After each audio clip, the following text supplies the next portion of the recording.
All right, if Representative, let's see here. Representative Kazarian, you have House Bill 5.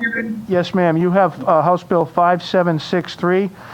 Whip Kazarian, if you would please introduce your bill. What I'm going to do, we have 4 bills that are very similar in content, and we also have very similar callers for testimony on the majority of these bills.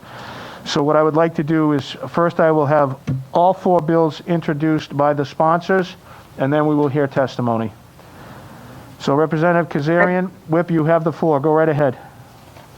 Excellent. Thank you, Chairman, members of the committee. I'll be very brief. I've introduced this bill for many years now. This bill would codify part of the Affordable Care Act that says that insurance companies cannot charge varying premium rates, on men and women. So this means that insurance companies can't say that women are more expensive and charge them higher premium rates versus men that might be not as expensive and charge them less. Again, this is part of the Affordable Care Act, so this is already federal law today. This would just codify that good legislation into state law.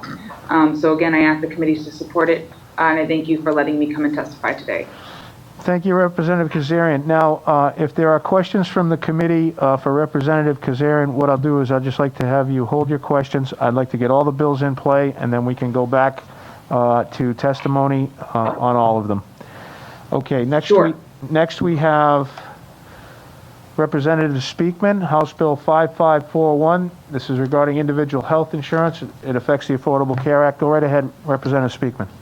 Thank you, Chairman. This is Bill 5441. As with Rep. Kazarian's bill, this codifies other parts of the Affordable Care Act to make sure that any individual in Rhode Island can get insurance coverage and can renew that coverage. It mandates coverage for 10 essential health benefits, including things like pediatric dental care and maternity care. It also ensures that there is no cost share for preventive services, and science tells us that preventive services are essential for maintaining the health of the population and for keeping costs down. So this, again, codifies things that are already a matter of federal law and makes sure that Rhode Islanders have these provisions in their insurance policies. Thank you. Thank you very much, Representative Speakman. We are going to go to House Bill 5651. That is by Representative Kislak. Rep. Kislak, if you would introduce your bill, please. Thank you, Chairman, members of the committee. I'm here as the sponsor of Bill 5651, which would maintain the prohibition against annual and lifetime limits on health insurance coverage. It, like the other bills tonight, would codify parts of the Affordable Care Act to ensure that these really important provisions remain in place no matter what happens at the federal level. I wanted to talk for just a minute about why it's important to go and codify the Affordable Care Act. I strongly supported Whip Kazarian's prohibition against gender in premium rates for many years, even before the Affordable Care Act passed. And I have to confess that after the ACA passed, and I was in a hearing for the bill and still supporting it, I had a conversation about, well, but this is the law of the land federally. Why do we need to pass this here in Rhode Island? And I think we all see now why it is so important that we codify these important ACA protections here in Rhode Island and work to get them passed. We've had lots of court challenges at the federal level and legislative challenges, and we never know what can happen. We need to protect Rhode Islanders, and that's our job as the General Assembly. And so I think that it is very important that we strongly consider enacting all of the Affordable Care Act provisions that we're talking about tonight. The bill that I'm presenting, 5651, would simply ensure that folks, no pun intended, but that was a pun. It would simply make sure that people will not suddenly lose their insurance coverage if they have a particularly expensive and probably rather traumatic health care event. People fighting cancer in severe accidents, incredibly sick children, all regularly lost. It wasn't uncommon to hear about folks in these groups losing health insurance coverage because they reached either an annual or a lifetime insurance limit.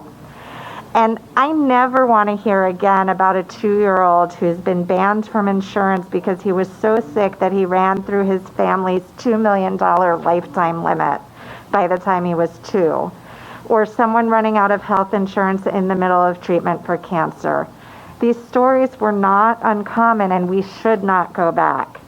H5441, the bill sponsored by Representative Speakman, and also the bill that Representative Kassar will introduce momentarily, have provisions to help insurance companies cover some of these very expensive events through reinsurance provisions. And so with 5651, we can help maintain the current status prohibiting lifetime and annual limits on insurance coverage and make sure that we don't go back to the days when sometimes after paying premiums for years, people could lose coverage simply for needing a lot of health care. Thank you.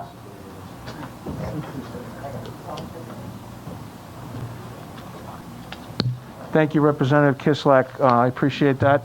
So now we have all 4 bills in play. We're going to... Oh, I'm sorry, Liana. We have Representative Kassar. I'm sorry, I'm ahead of myself. Representative Kassar has a bill relating to the same content, but it's a little more extensive regarding individual health insurance coverage. Rep. Kassar, you have the floor. Go ahead. Thank you, Chairman Casey. Thank you, Chairman Casey, and thank you, my colleagues on Health and Human Services, especially for being patient on this long evening. House Bill 5843 aims to codify the interdependent consumer protections that you've just heard about in bills 5441, 651, and 5763, so that Rhode Island can retain the consumer protections that were established in the ACA. The bills simply codify current health insurance practices, and the proposals are budget neutral at this time. If the ACA remains in place, the protections outlined in this legislation will not have an impact on our state budget. The primary goals of the Affordable Care Act were to make health insurance more affordable, to institute consumer and patient protections, and to increase the number of people covered by health insurance. Since the ACA has been in place, significant progress has been made toward each of those goals.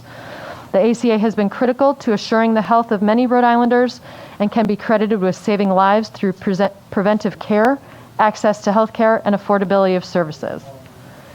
With the change of administration in Washington, we may feel some relief from attacks on the ACA, but in reality, we know that the ACA will continue to be at risk of erosion through negotiations over the next few years. Since the Act was passed 11 years ago this month, it has been continuously under attack. Regardless of the outcome in the pending Supreme Court case where the future of the ACA remains in jeopardy, Rhode Islanders need to be sure that their coverage will not be at risk. While each of the previous bills that my colleagues have presented have addressed a portion of the protections, the strength and reality of the ACA as a whole has been the interdependent patient protections. First, as you've heard, protecting people with pre-existing conditions by guaranteeing the issuance and renewal of insurance policies so that patients cannot be denied coverage even if they're sick. When we think of the impacts of COVID, some families and individuals may be at risk of coverage without this protection. We need to codify it. Requiring that plans cover the 10 essential health benefits, including preventive services, maternity care, hospital stays, mental health, and substance abuse treatment, among others. Again, let's think about the opioid crisis in our state, the mental health burden of the pandemic on our youth and elders. The need for prevention and essential health services will be critical for improved outcomes and efficient expenditures, especially post-COVID. Requiring no cost sharing, such as copays or other out-of-pocket costs for preventive services, such as wellness visits and annual screenings. With this protection, we could guarantee the use of preventive services and screenings that would serve to keep our costs low in the post-pandemic period and assure better health outcomes with early detection of illness and early treatment. Prohibiting annual limits and lifetime dollar caps on the coverage for essential benefits. With this protection, we can assure that individuals and families can retain health insurance, thus preventing the catastrophic health issues becoming an economically catastrophic experience for individuals and families. Medical debt is already a major issue in our state. And ultimately, preventing insurers from charging increased premiums based on gender, something that should have been done a long time ago. With this protection, we would assure that discrimination is not baked into our health services. We all deserve health insurance that provides, at minimum, this level of consumer protection. It's imperative and urgent that these protections be codified into state law. I ask you to support this omnibus bill, and you'll be hearing from advocates and individuals throughout the next few minutes who will confirm that now is the time to make sure that Rhode Islanders are assured the coverage they need. Thank you, and I'm happy to take questions or move on to witnesses. Thank you, Representative Kassar. Okay, at this time, There's a question. just one moment, sir. Let me make my announcement. At this time, if there are any questions to any of the sponsors of any of the bills from the committee, I will entertain those first. Representative McLaughlin, you are first. Go right ahead. Yes, I'd have a question for the rep on a bill in reference to, you know what the current numbers now are in the state of Rhode Island for people on Obamacare? I don't have the numbers. I can certainly get those for you. All right, I believe a few years ago when finance was 79,000, it's probably up to close to 100,000. Yeah, Thank you. I think it's increased dramatically over the past year. Thank you. Are there any questions from members of the committee for any of the sponsors? Okay, at this time, what I'm going to do is I'm going to take the witnesses for Representative Kazarian, Whip Kazarian's bill first. Chris, if you'll take care of that. Thank you. Hello, Ms. Friedman. Welcome back to the committee. How are you today? Thank you. Good to hear from you again tonight. Okay, you're here on House Bill 5763 from Representative Kazarian. If you would please try to keep it as brief as possible. We have quite a few people to testify, but I would like to make sure you get your point across, so go right ahead. Thank you so much. Yes, we support 5763 and actually all four of the bills that are before you this evening because they all safeguard patient protections of the Affordable Care Act here in Rhode Island.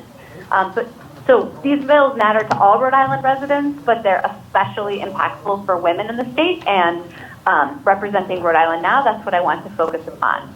So together, all four of these bills provide access and protection for women and girls. Not passing these bills could hurt women's health and economic security. To put this in context really quickly, pre-ACA, 19% of women were insured, and the numbers were even higher for women of color. And now fewer than 8% of women and girls are uninsured, and coverage for all racial and ethnic groups has expanded. Also, thanks to the ACA, approximately 65 million women cannot be denied health coverage based on pre-existing conditions. Now we must ensure that Rhode Island law complies with federal laws and continues to protect women and girls in the state. We can do this by mandating essential health benefits, which includes maternity care. Before the ACA, 90% of healthcare plans did not provide any routine maternity benefits, which is frankly shameful. Rhode Island can also represent women and girls by protecting no-cost share preventative services that increases access to contraception. Finally, to solidify that Rhode Island's government supports the women that live in our state, you must pass House Bill 5763, the prohibition on gender rating. Rhode Island law is currently inconsistent with federal law, which allows for the possibility that future changes to that federal law could result in the reinstatement of gender discrimination in Rhode Island. Moreover, gaps exist in the federal law that have allowed gender discrimination to continue, which is simply archaic. As a final important point tonight, I just want to say that all four of these bills are budget neutral, which makes them much easier to pass on many levels. But overall, by passing these four bills, you can ensure that we never revert to a time when women and girls are discriminated against simply because of their gender, which puts their health and their futures in jeopardy. Thank you. Thank you, Ms. Friedman. Are there any questions from the committee for our witness? Okay, hearing none, we're going to move on. Thank you, Ms. Friedman. Thank you. Okay, I'm sorry. Hillary, are you still there? Okay, that's fine. Yeah, if you would get Ms. Friedman back. I didn't ask her if she wanted to testify specifically on the other bills. If she does, I'll take her back. Thank you. Hello, Hannah Stern. Hi. Hi, this is Representative Casey. You have the committee's ears for House Bill 5763, 5651, 5441 and 5843. Go right ahead. Great, thank you. Thank you, Chairman and members of the committee, for your time this evening. I know it's been a really long night, so I do appreciate it. My name is Hannah Stern. I'm testifying on behalf of the ACLU of Rhode Island in very strong support of H 5763. I'd like to first just thank Representative Kazarian for her really tireless advocacy on this very important issue. It actually feels very fitting that this bill is being heard on International Women's Day, because what this really is a critical piece of gender equity legislation. So the ACA currently ensures that no individual may be charged more for health insurance based on their gender, but this important protection is not codified into Rhode Island law. What this means is that if anything happens to the ACA on a federal level, this protection disappears for Rhode Island residents. And although the ACA is not as dire of jeopardy as it has been in previous federal administrations, there are still pending Supreme Court cases and legal challenges which could impact the ACA's validity, really making this bill of critical importance to protecting equity in healthcare in Rhode Island.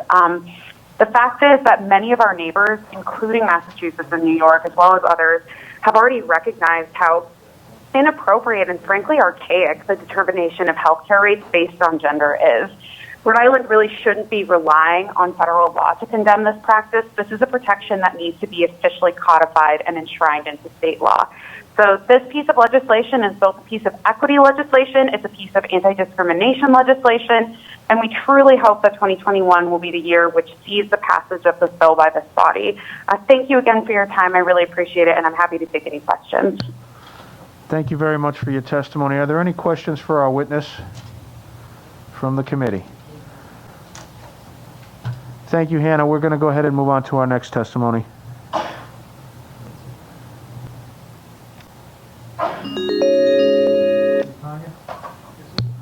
Hello, Tanya. This is Representative Casey. How are you today? Tanya? Can you hear me? Yes, Tanya. Can you hear me? Yes, I can. Okay. You have the ears of the committee on House Bill 5763. I believe you have signed up on 5651 and possibly 5441 and likely 5843. If you would go ahead and give your testimony on all those bills, I would appreciate it. Thank you, and I will be brief. Thank you, Mr. Chairman, Vice Chairs, and members of the committee. I'm Tanya Kubis, Meyer, Executive Director of the Rhode Island Coalition for Children and Families.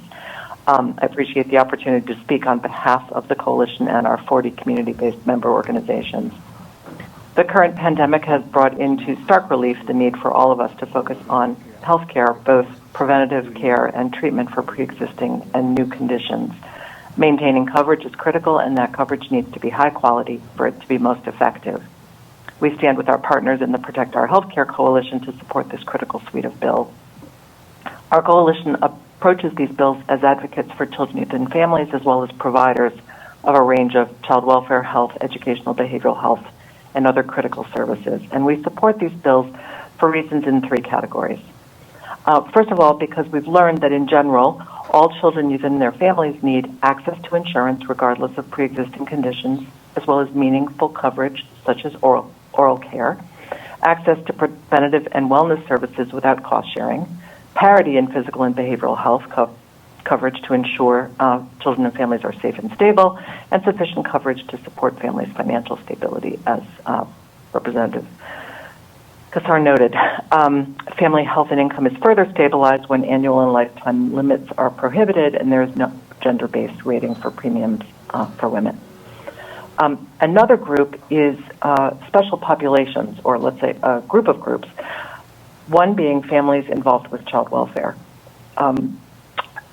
Such the families that our members work with provide health services, behavioral health services, specialized treatment services needed to either prevent removal or bring families back together. The 1,878 youth currently in foster, residential, hospital, or other out-of-home care also rely on such services. And while some of these services are paid for by DCWAF with state funds, most are funded by Medicaid and or provided on an outpatient basis through public or private insurance. Another group is children, youth, and parents with experiences of sex trafficking, domestic violence, or sexual assault. And finally, a third large group is children with physical and emotional disabilities. Finally, community-based health and behavioral health providers need comprehensive coverage so that families and children may access the quality physical, mental health, and substance use services that providers have the expertise to offer, and that their workforces are able to be physically and emotionally healthy. For all of these reasons, and I'll be sharing more detail in writing after the hearing, we strongly support these bills and urge your favorable action. Thank you so much for listening. Thank you. Thank you. Okay. All right, we're waiting for the next caller.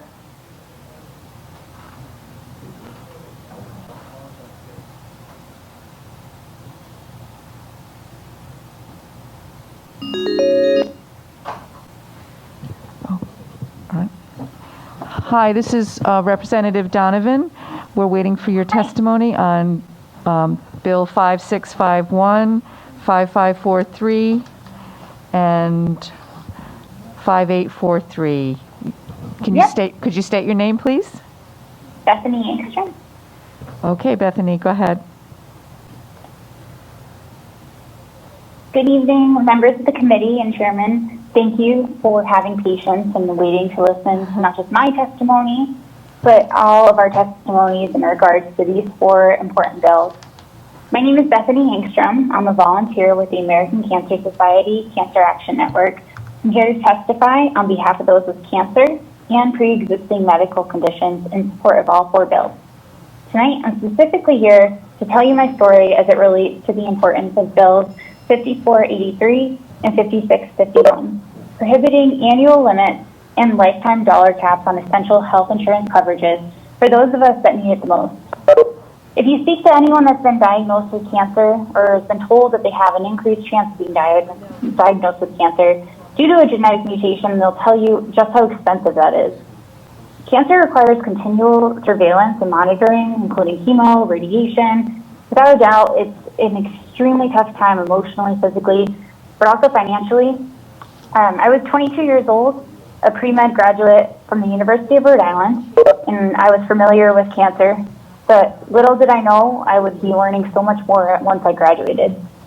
As a young woman at the age of 25, I had already undergone 3 breast lumpectomies for precancerous cells, and after becoming severely ill, right before my second lumpectomy, I had a colonoscopy revealing precancerous cells in my colon. Following an extensive workup with my genetic counselor, I found out that I have a rare genetic mutation called MU, just how expensive that is. Cancer requires which drastically increases my chances of breast and colon cancer. 2 years ago, I made the tough decision to undergo a prophylactic double mastectomy. I knew I needed to take action and kill the cancer before it killed me. You know, the anxiety of knowing one day the results will come back positive for breast cancer was taking over my life, and I felt like I couldn't live like a normal 20-something-year-old. The procedure reduced my chances of breast cancer by nearly 95%. However, my increase for colon cancer is still looming. I'll have regular follow-ups and colonoscopies every 4 years to screen for and remove precancerous polyps for the rest of my life. Amongst all of this uncertainty, I know one thing. If not for the current protections preventing limits on lifetime and annual caps, the anxiety of remaining cancer-free, compounded by financial instability and insurmountable debt, would be devastating. Not to mention I have tons of student loans, so this would just be nuts.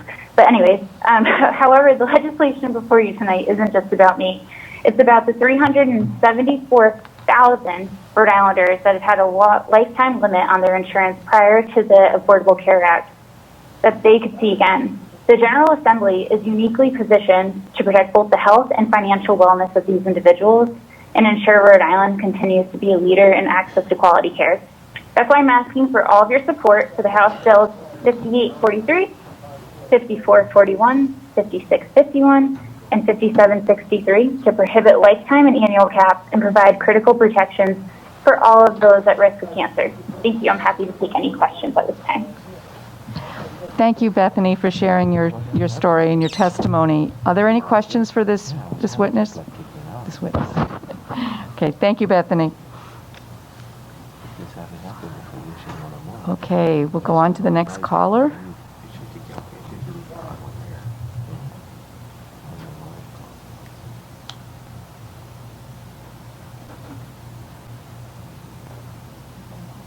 You know your password, your saving password? No?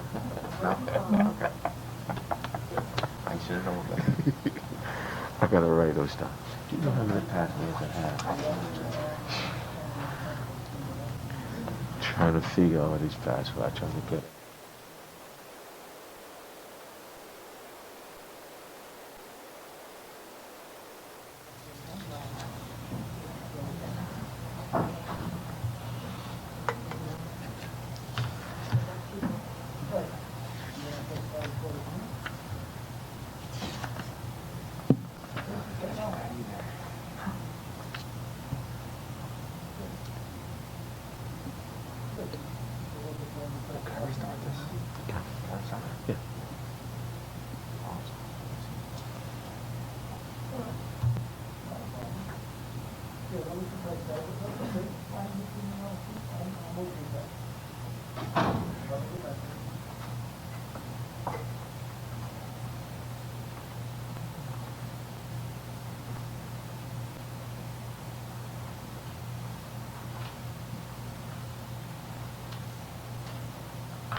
All right.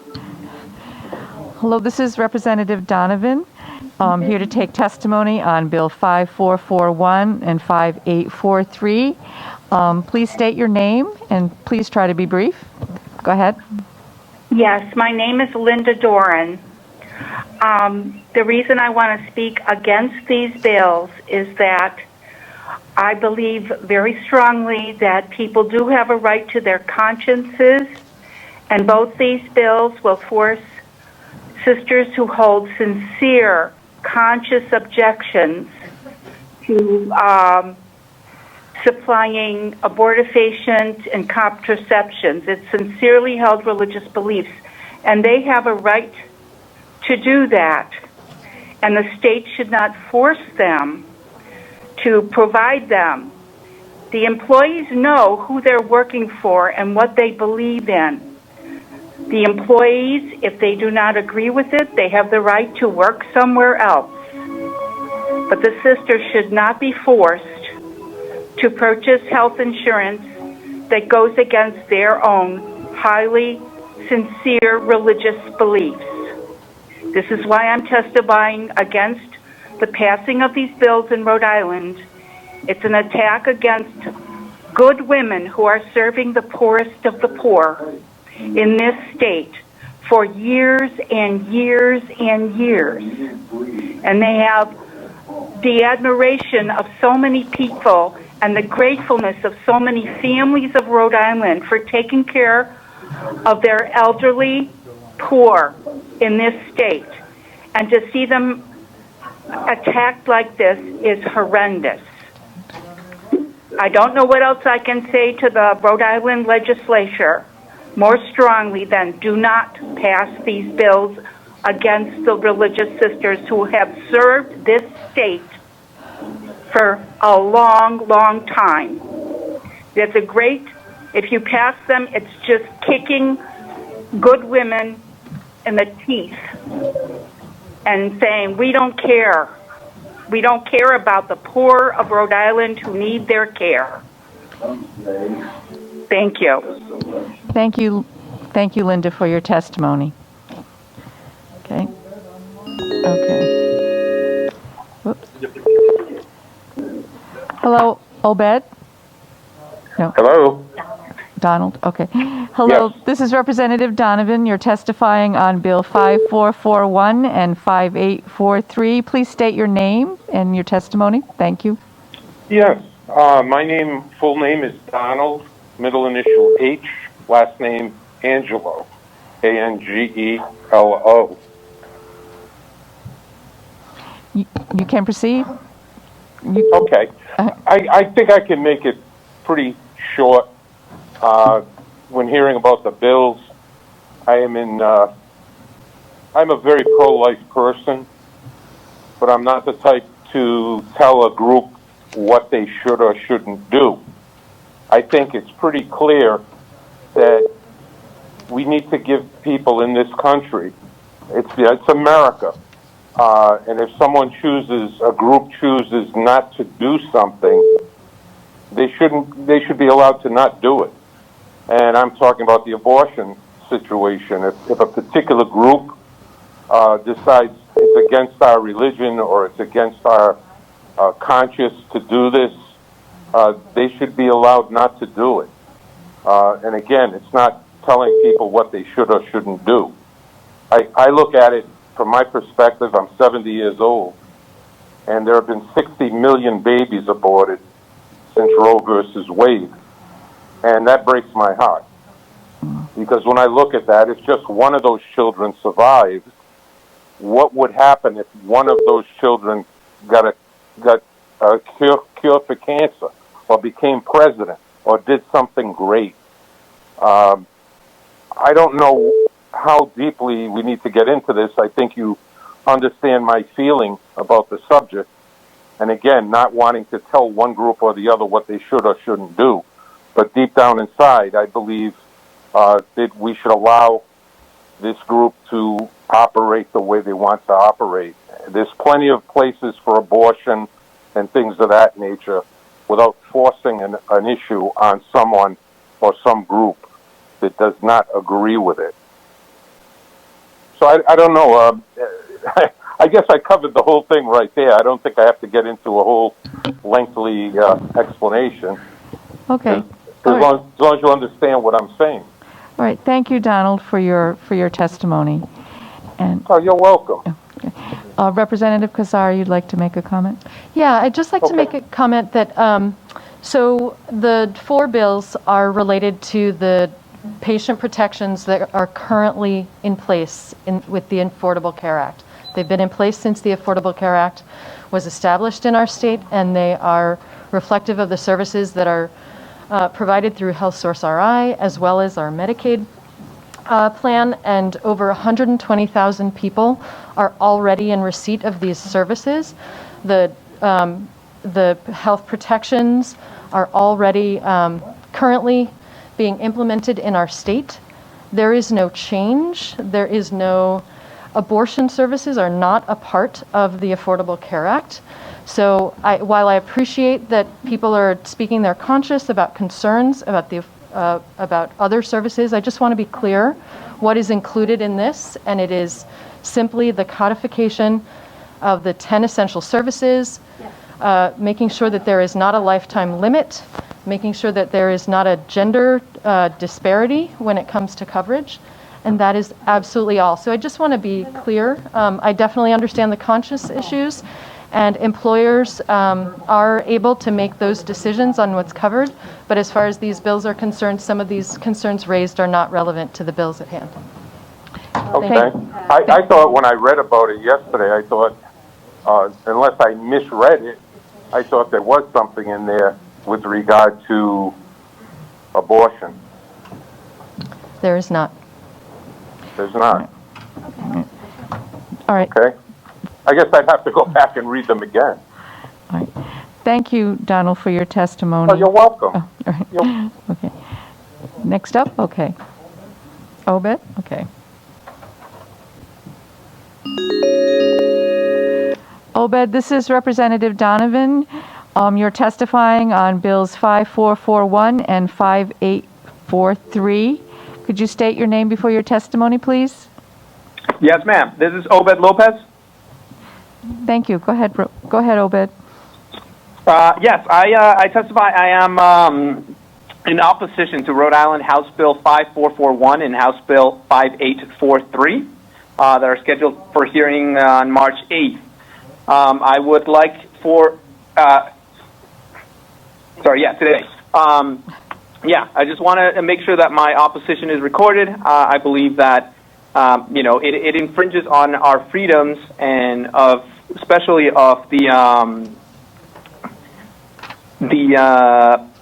Catholic. I think I consider this as a way of persecution towards Catholic nuns and other people of conscience who refuse to participate in the slaughter of preborn human beings. And I think, as a free country, we all have our freedoms. And especially, I think that, or I know that it's horrible that we are persecuting a group that is dedicated to helping so many needy lives and of protecting lives, yet we're attacking them with bills such as this. Thank you. Thank you, Obed, for your testimony. Thank you. Okay. Okay, go on.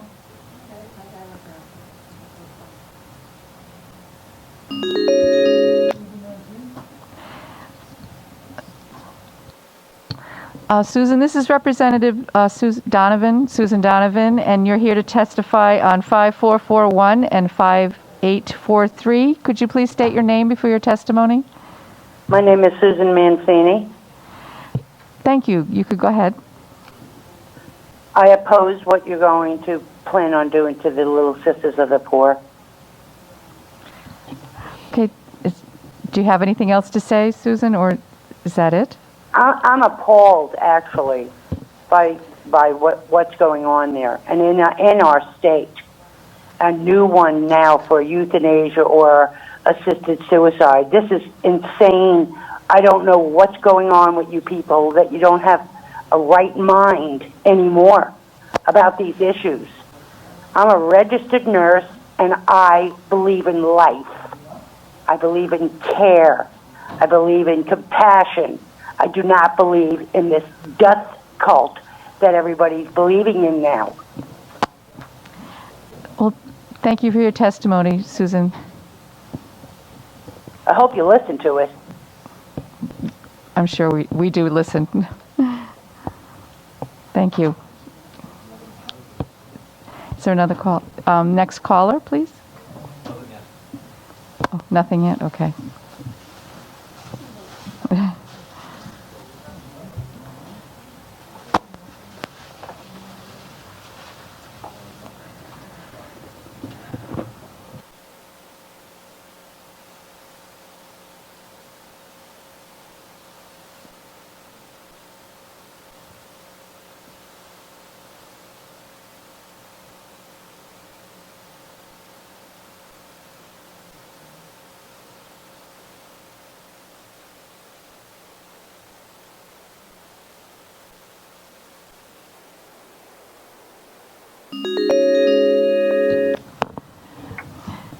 Hello, this is Representative Donovan. You're here to testify on Bill 5441 and 5843. Could you please state your name before your testimony? Christiana Gondreau.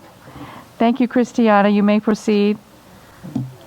Okay, thank you, Representative Donovan and all those that are in attendance. I wanted to testify in opposition to these bills. I think that it is foundational to how our United States were founded, in that our personal religious rights are protected, and whenever a bill removes that safeguard, it really begins to break down the safeguards of religious communities, the beliefs of anyone in Rhode Island and the United States, and it would be a very bad precedent for these bills to go through, because then what comes to mind are the Little Sisters of the Poor who have already gone to the Supreme Court in trying to fight for their rights of religious protection of their religious consciences. So that's it. Thank you. Thank you for your testimony, Christiana. And we're the next caller. Not yet? Okay.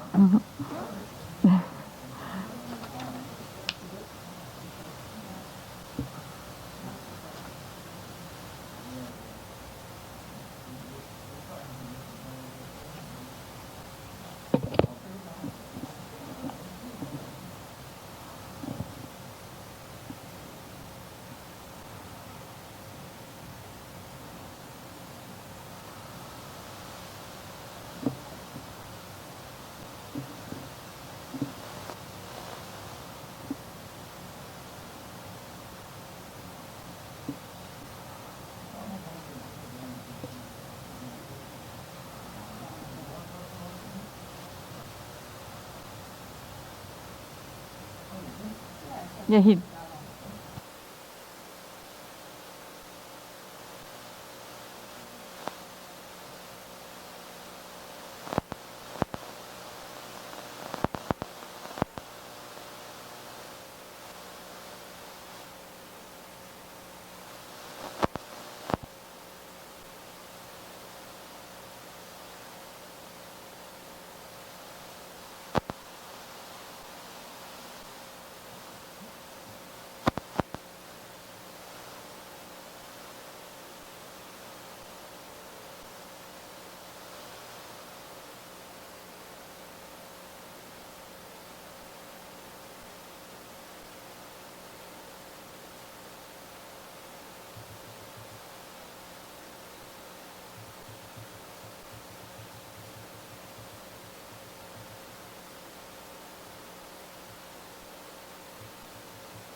Hello, David. This is Representative Donovan. You're here to testify on Bill number 5441 and 5843. Could you please state your full name? It's David Mitchell. Thank you, David. You can proceed. I just wanted to express my opinion that I think we need to stop adding more and more restrictions on healthcare companies. I was recently out of work for a while. The cost of COBRA was ridiculously high for my family.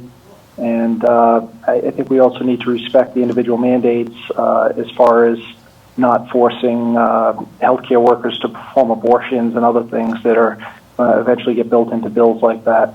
That's all I wanted to share. Thank you, David. Thank you.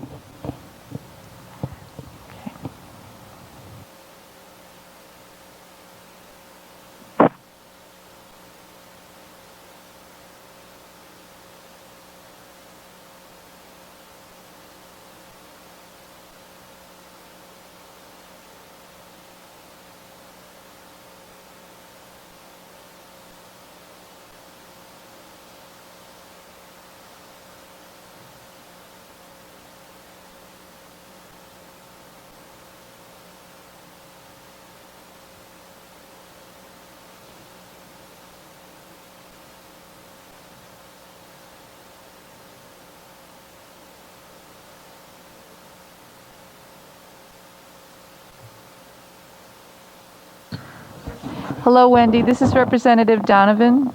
Wait a minute. I didn't hear the... There we go.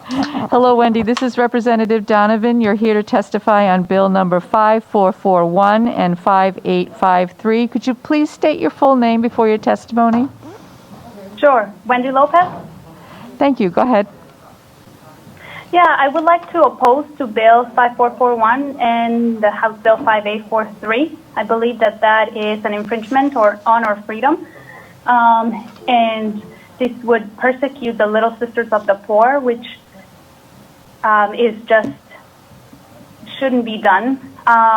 In addition, this would encourage the killing and the genocide of people, of babies. So please oppose this bill and do not let it pass. Thank you. Thank you for your testimony, Wendy. Thank you. Bye-bye.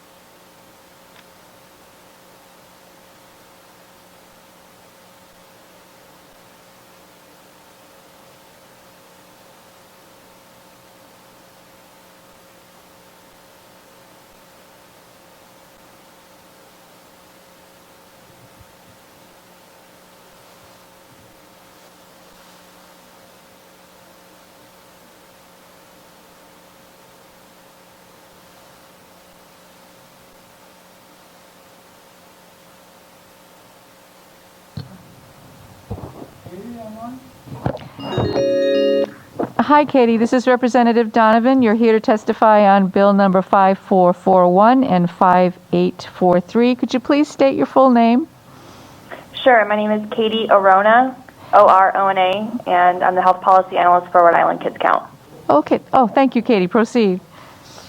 Great. So I'm here today to offer Rhode Island Kids Count strong support for a variety of bills, 5441, 5483, 5763, and 5651, all of which would codify ACA protection into state law. I did provide written testimony, but I will paraphrase and highlight some key points from that written testimony for you today. To begin with, we would like to thank the committee and the members of the General Assembly for their continued leadership on ensuring that Rhode Island children have access to high-quality, affordable health and dental coverage. Rhode Island policymakers have long recognized that children with coverage are healthier, are more likely to receive preventative care, be screened for the achievement of developmental milestones, miss fewer days of school, and receive treatment for illnesses and chronic conditions. And moreover, you have understood that providing preventative primary care rather than very expensive emergency care is a cost-effective investment for the state. And as a result, 98.1% of Rhode Island children under the age of 19 were insured in 2019, and Rhode Island ranks second best in the U.S. on this measure. Sorry, my dog is being very vocal right now. And so overall, we think we support the guaranteed issue and renewal of pre-existing conditions, the prohibition on annual limits and lifetime dollar caps on coverage for essential benefits, preventing insurers from charging increased premiums based on gender, the essential health benefits being covered, including maternity and pediatric dental and vision services, and that preventative services without patient cost-sharing requirements should continue to happen in Rhode Island. And with that, I will stop my testimony. Thank you, Katie. Okay, we're on to the next caller.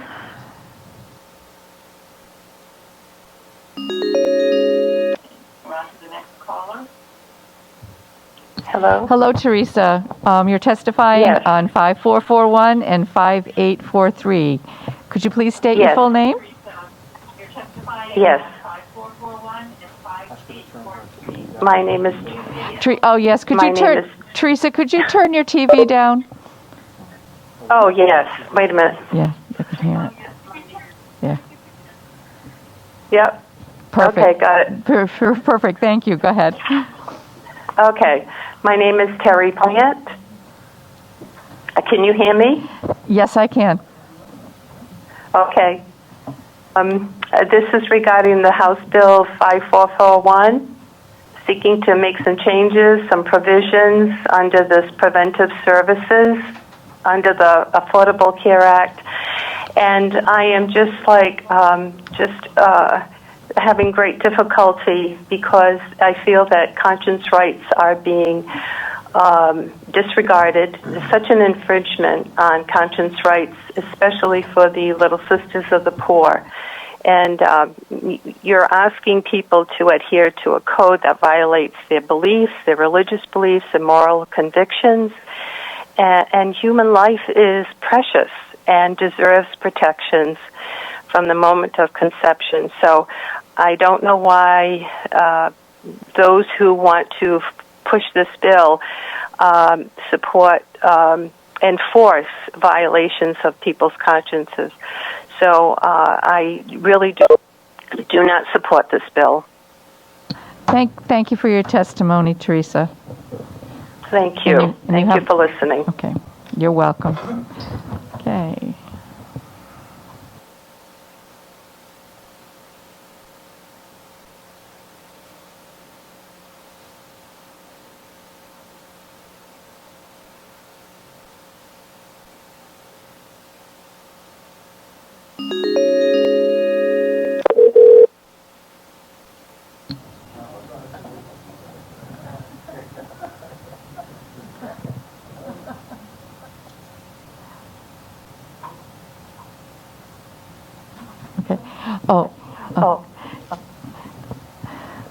This is Representative Donovan.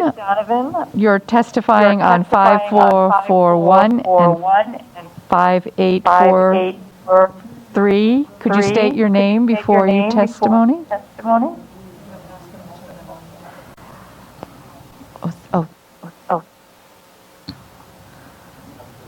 Yeah, turn the volume down, please.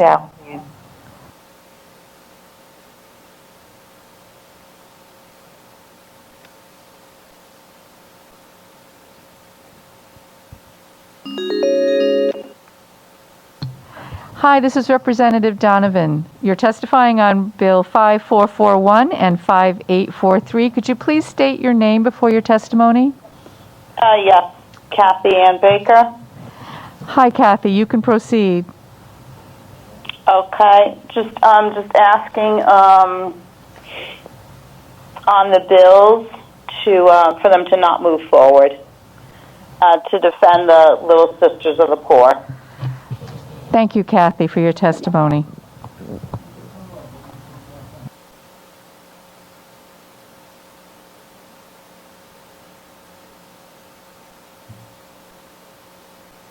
Okay, thank you. Oh, you're welcome. All right, have a good evening. You too. All righty, bye-bye.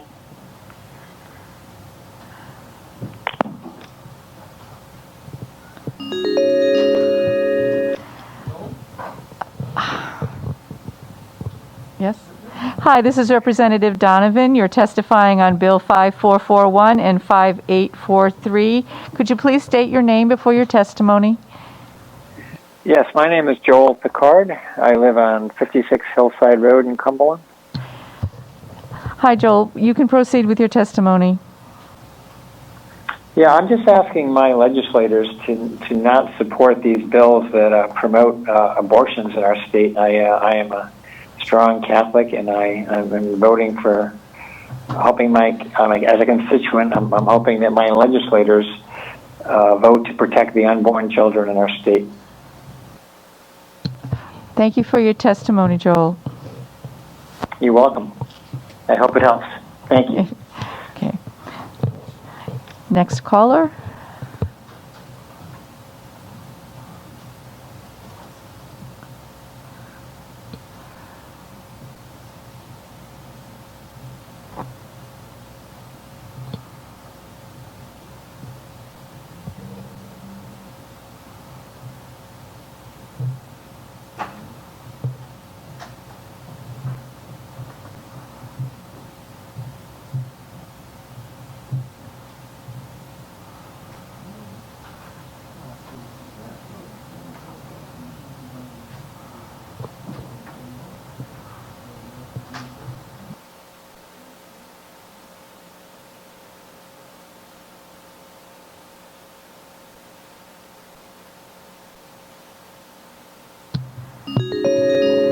Hi, Christina. This is Representative Donovan. You're here to testify on Bill 5441 and 5843. Could you please state your full name before your testimony? Christina A. Nadeau, Nadeau is how you spell it. Thank you, Christina. You can proceed. I am very much against any kind of bill or law or regulation that would require any organization such as the Little Sisters of the Poor, who do not, hold any of these regulations in place. They're pro-life. All people of faith or anyone who believes in pro-life should not ever have to pay and subsidize any of these regulations, and I am very much against it. Thank you for your testimony, Christina. Thank you. Okay, the next caller, please.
Nope. Okay.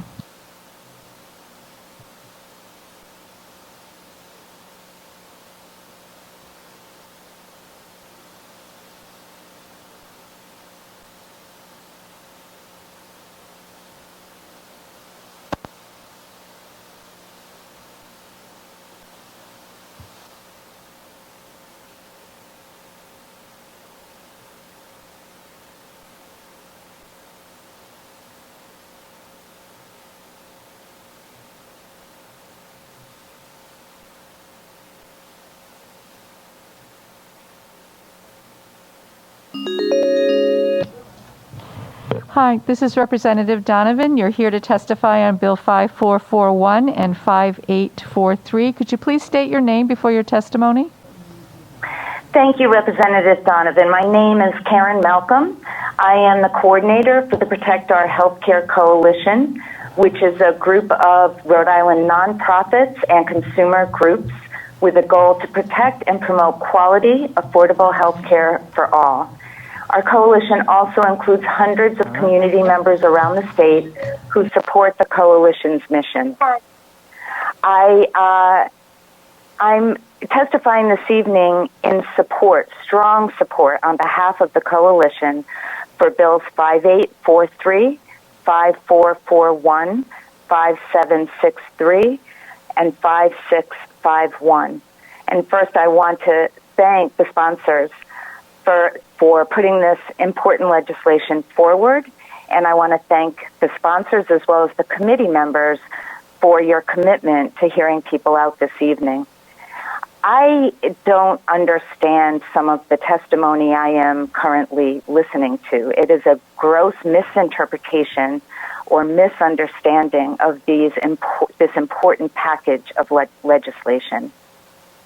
The fact is that this simply codifies existing protections for people in getting access to insurance coverage that is mandated under law, and in ensuring that that coverage provides for primary care services, for cancer screenings.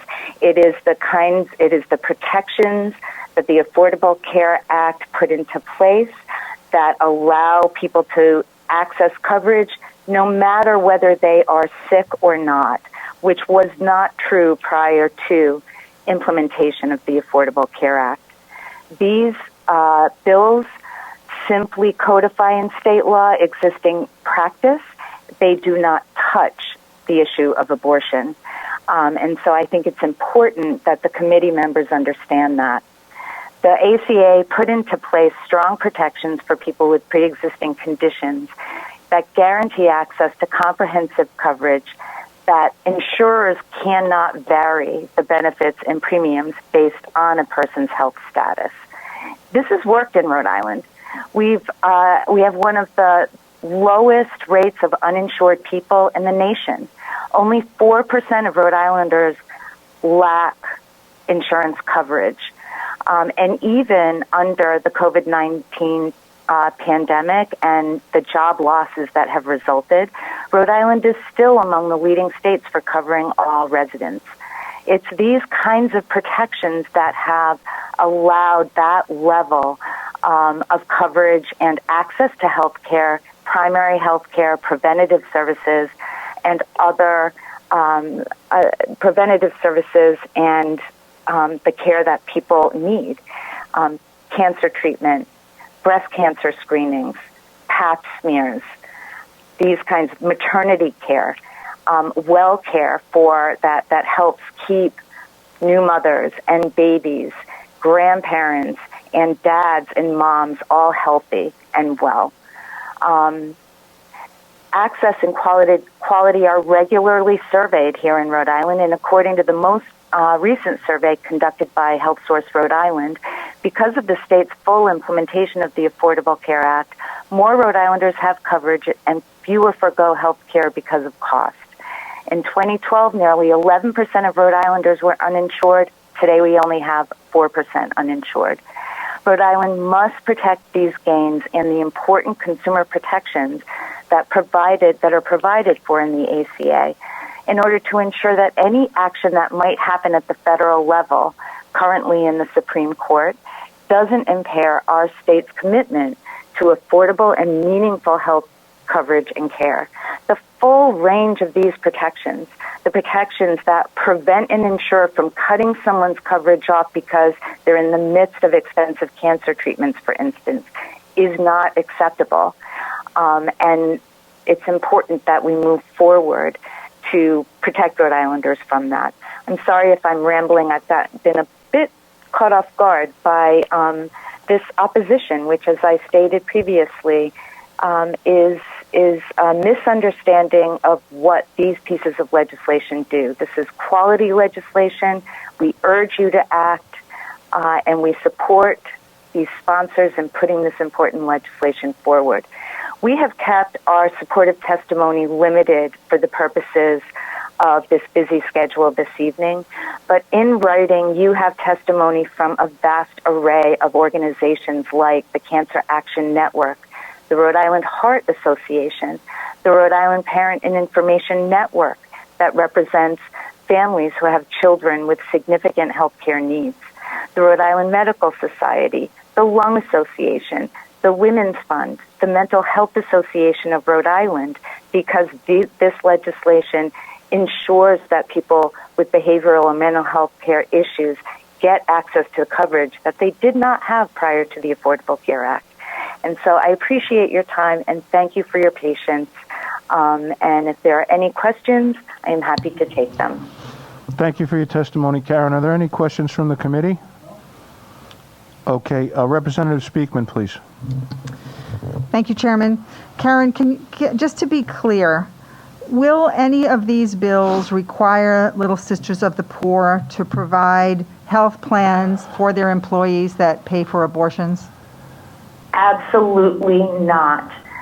Little Sisters of the Poor is protected from providing any services under provisions based on religious or moral opposition, and these articles do not provide coverage for abortion, period. They don't mandate it. This should not be an issue. So nothing in these bills changes the exemption for Little Sisters of the Poor and similar organizations. Is that correct? Exactly. Thank you very Exactly. much. I appreciate the clarification. Thank you. Thank you.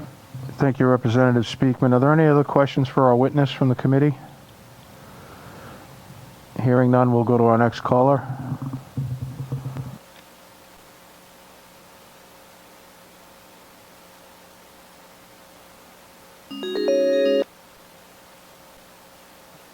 Hi, this is Representative Casey calling. You're here to testify on House Bill 5541, 5843, 5651, and 5763. If you would, please state your name for the record, and you can go ahead with your testimony. Okay, my name is Gerard Giambo, and I had called because I stand in solidarity with the Little Sisters of the Poor. I don't believe that any person should be forced, being pro-life, to have to support abortion in any way, medically, financially. We should not have to go against our conscience or our religious beliefs. So basically, that's where I stand. Thank you, Gerard. Are there any questions for our witness? Okay, thank you, Gerard. Go ahead. No. I mean, I wish I had more detail in front of me at this time, but fundamentally, that's at the heart of the matter, what I told you. Thank you, sir. If you need more detail, you can look on our House of Representatives website under the bill numbers, and you can actually read the legislation at your leisure. All right. Thank you very much for your testimony. We're going to move on. Okay.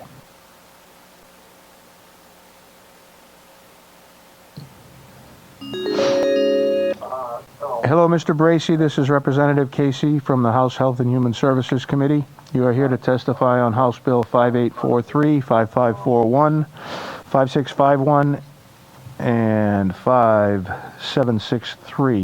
If you would go right ahead with your testimony. Thank you, Mr. Chairman. Actually, I'm only testifying on House Bill 5441 and 5843. Okay. It may be helpful if you refer to my written testimony that I submitted, which may hopefully cast some light rather than heat on some of the discussion tonight. In that written testimony, I point out precisely where in both of these bills, 5441 and 5843, They institute the so-called preventive services mandate. That preventive services mandate includes, when you reference the 42 U.S. Code paragraph 300 GG-13, that specifies all FDA-approved contraceptives. This is not a matter of debate. If you refer to the Planned Parenthood testimony on the matter, they specifically praise the contraceptive mandate and want to keep it. So this is something both sides agree on, that is there. The FDA-approved contraceptives, some people would regard that as being purely contraceptive. The Little Sisters of the Poor and other believers, they hold that human life begins at fertilization, and therefore some of these FDA-approved contraceptives they regard as being abortifacients because they have no mechanisms to act to prevent the fertilized embryo from implanting in the uterus, and therefore the Little Sisters of the Poor regard that as the taking of an innocent human life, and I am sure we would not want to tell them how they should believe with respect to such a sacred matter as when human life begins. So I want to clarify a little bit of what is behind this. This is a known issue. This bill has appeared in some form, this language, since 2018. We have, over the past few years, made language available to bill sponsors that would correct these matters, and that language has been rejected. So I hope that casts a little bit of background on this, and I'd be happy to answer any questions. Thank you, Mr. Bracey. Are there any questions from the committee at this time for our witness? Okay. Thank you, Mr. Bracey. We're going to move on to our next testimony. Thank you.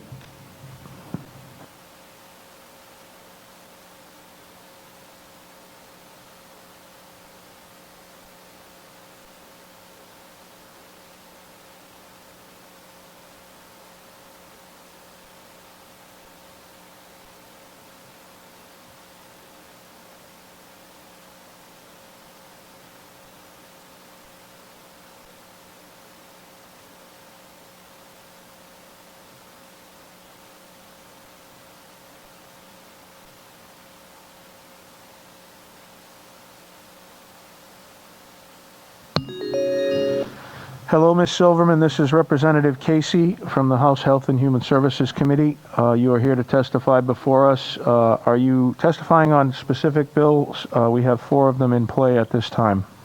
All 4 of them. Okay, go right ahead, please. My name is Laura Silverman. I'm here to support of the bills 5843, 5441, 5763, 5651, legislation to safeguard patient protections of the Affordable Care Act and Rhode Island law. I want to say thank you to the chairman for allowing me the time today and to the bill sponsors for putting this important legislation forward. I am a self-employed renal transplant patient. In 2018, I received a living donor kidney from my brother for renal failure caused by a hereditary nephritis, which is a pre-existing condition. Prior to the transplant, and because of the Affordable Care Act, I was able to purchase good, expensive, but still affordable insurance.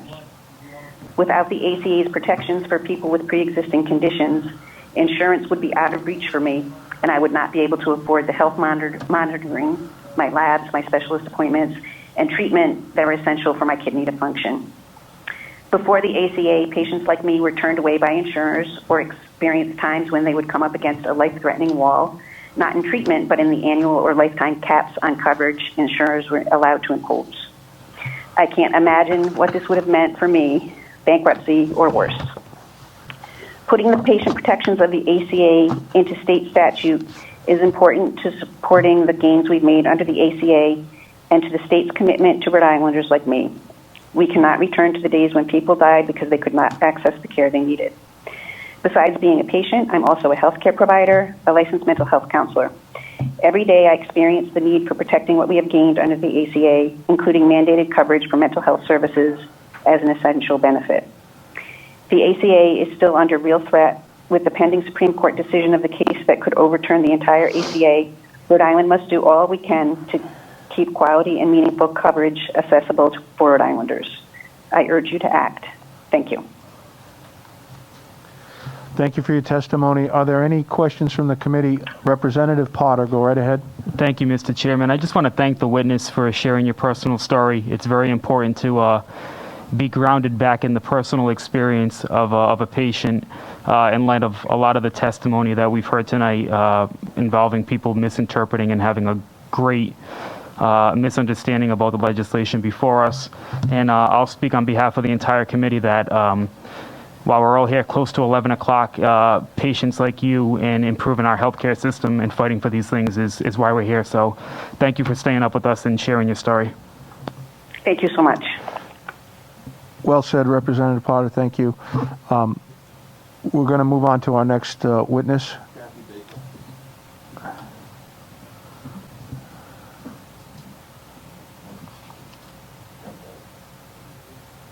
Hello, Kathy. This is Representative Casey. Are you with us?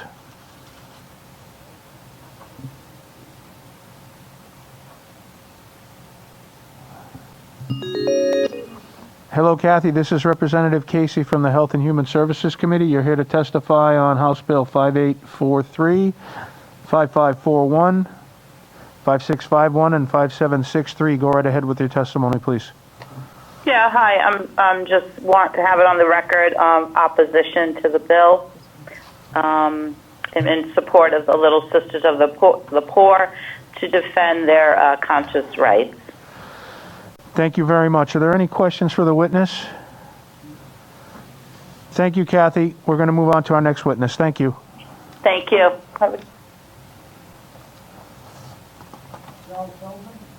Okay. Hi, this is Representative Casey from the Health and Human Services Committee. How are you doing tonight? Good, thanks. Good, sir. Thank you for staying up with us. If you would, for the record, please state your name and the bill number you're testifying on. My name is Charles Feldman, African Frank, E-L-D-M-A-N, and I'm particularly commenting in support of 5843, but I'm in favor of all four of them. I'm 68 years old, a resident of Providence, and I'm in recovery from schizophrenia. I've worked with my peers recovering from major mental illness and substance use disorders, and I found that before the Affordable Care Act, people in mental health crisis had trouble accessing needed mental health services. The agencies that provide these services are underpaid.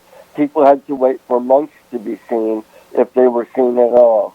Mental illness often strikes people like me in the prime of life when we're in high school, college, or entering the workforce. At this point in their life, people do not think that they need health insurance until they find that they do. Treatment for mental illness takes time and requires a lot of support, including peer support. For this reason, people need access to treatment for as long as it takes. Without the Affordable Care Act provisions, there could be pre-existing conditions that are not covered, or annual or lifetime caps that cut off services that are required for recovery. And this can be a life or death matter. I encourage you to support these bills to make sure they are in our state laws so that no matter what happens nationally, Rhode Islanders with mental illness and substance use disorders are protected. Then we can recover and move on to contribute to the community rather than living in perpetual crisis, which is the result when good treatment is not available. I've been there and come through it on the other side. Let's be there for those who need the Affordable Care Act provisions in the future. Thank you, and if there are any questions, I'll try to answer them. Thank you, Mr. Feldman. Are there any questions from the committee? Comment? Representative Kassar has a comment. Just thank you so much for staying with us and for your testimony tonight. And, I wish you all the best in your continued recovery. The dedication that is required to get where you are is commendable. And I really appreciate your bringing to light, especially in this complicated conversation, the needs of those with mental health and substance abuse and substance use issues. So thank you so much. Really appreciate your testimony. Thanks a lot. Thank you, Mr. Feldman. We're going to move on to our next testimony. All right, thanks.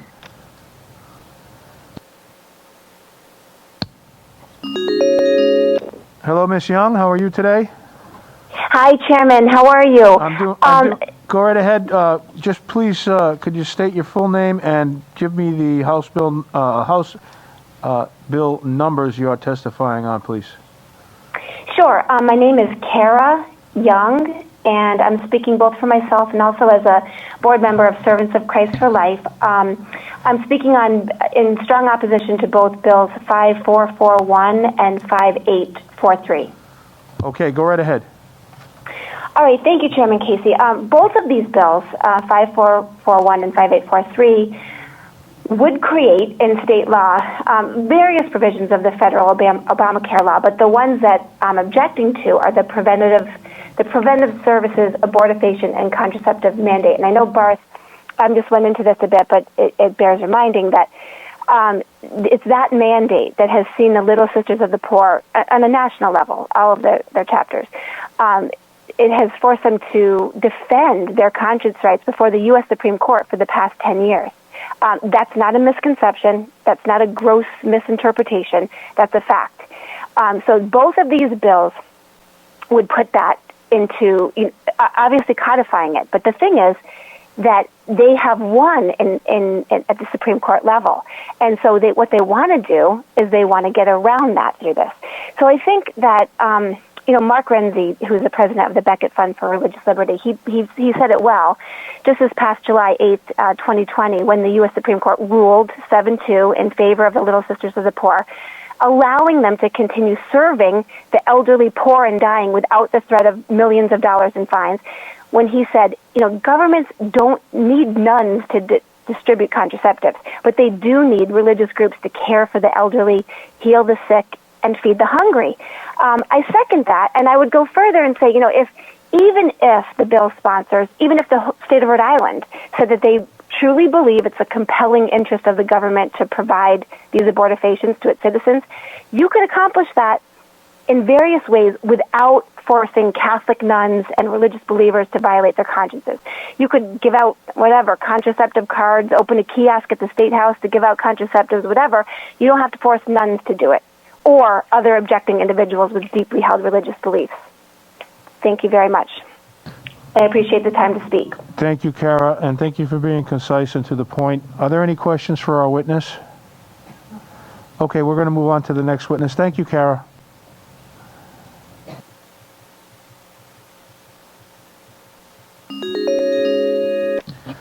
Hello, Mr. Mitchell. This is Representative Casey. You are here to testify before the House Committee on Health and Human Services on House Bill 5843 and 5441. Please go ahead with your testimony. If you would keep it brief. Thank you. Thank you, Representative Casey. I just want to express my opposition to this bill. We have way too many restrictions on healthcare companies today, which is driving the cost out of control in the state. Now, secondly, I'm vehemently opposed to forcing people. This is eventually going to, result in reduction of religious liberty and freedom, and force healthcare workers to do things that they don't believe in, their conscientious objections, and that sort of thing. We may not be completely there today, but that's where this bill is leading to. I don't see a need for this bill, and just wanted to express my opposition to it. Thank you, David. We appreciate your testimony. Is there any questions for the witness at this time? Okay, we're going to move right along to the next witness.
Okay.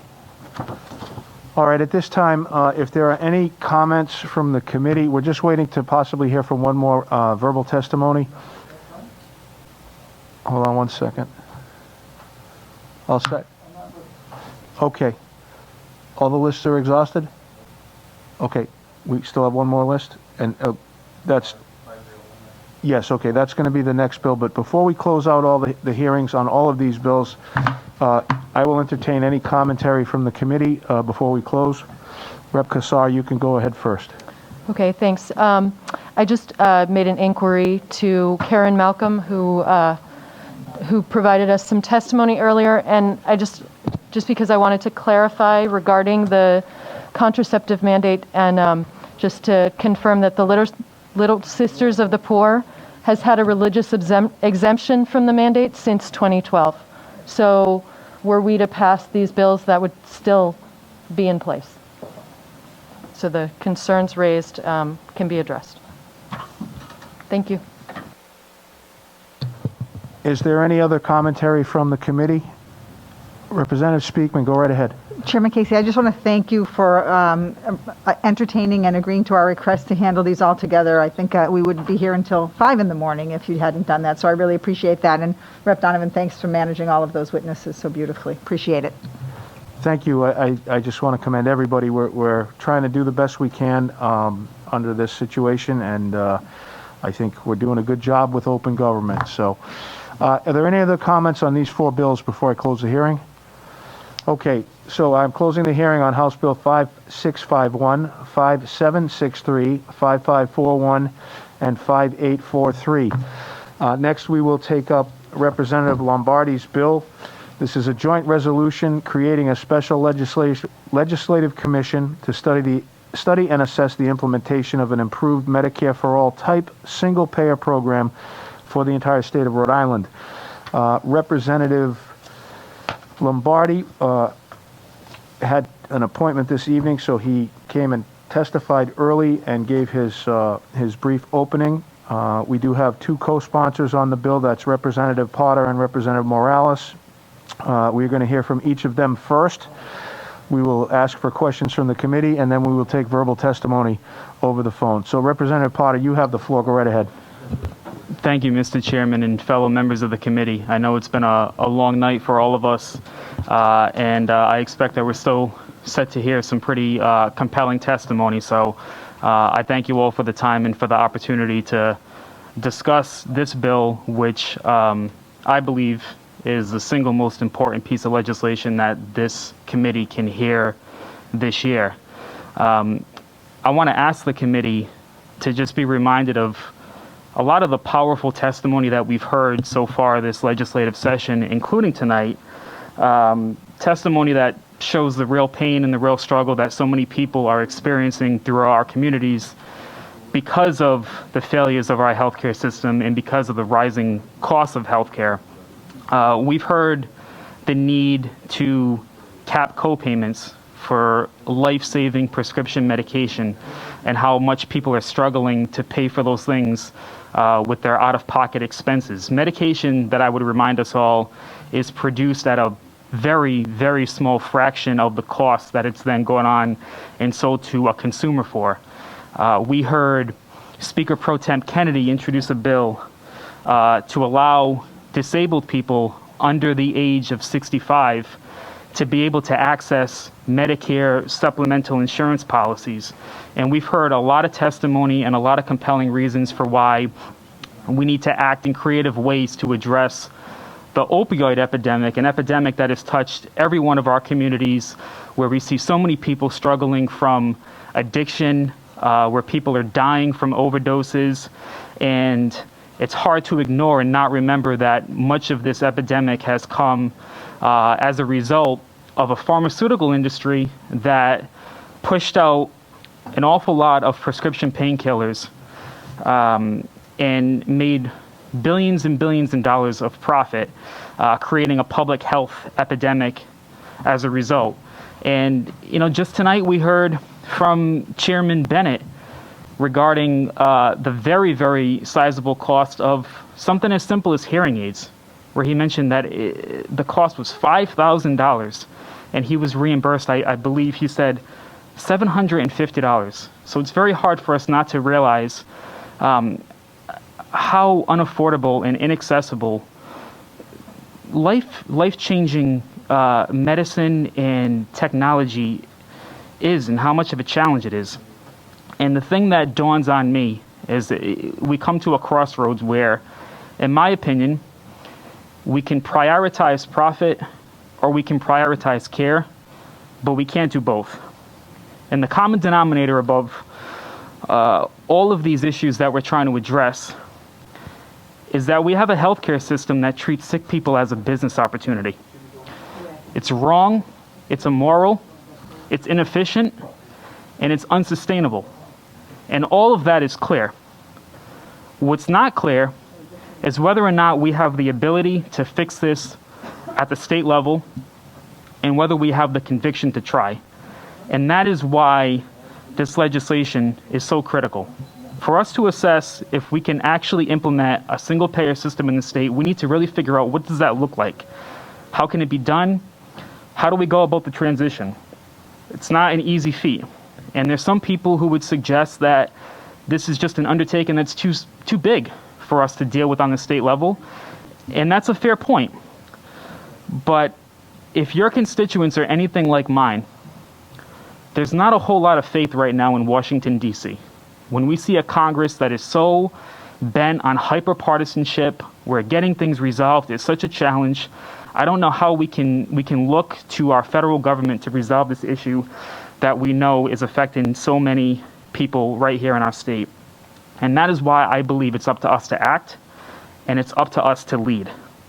And I can't think of any better time for us to do that than in the aftermath of a global pandemic, knowing that health insurance and coverage is so closely tied to employment when our state has lost 46,000 jobs throughout this pandemic.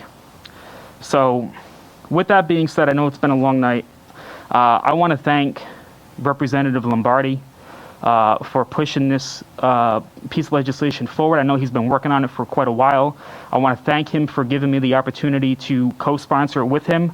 And I very strongly urge all of us to, all of my colleagues here, please strongly consider this legislation.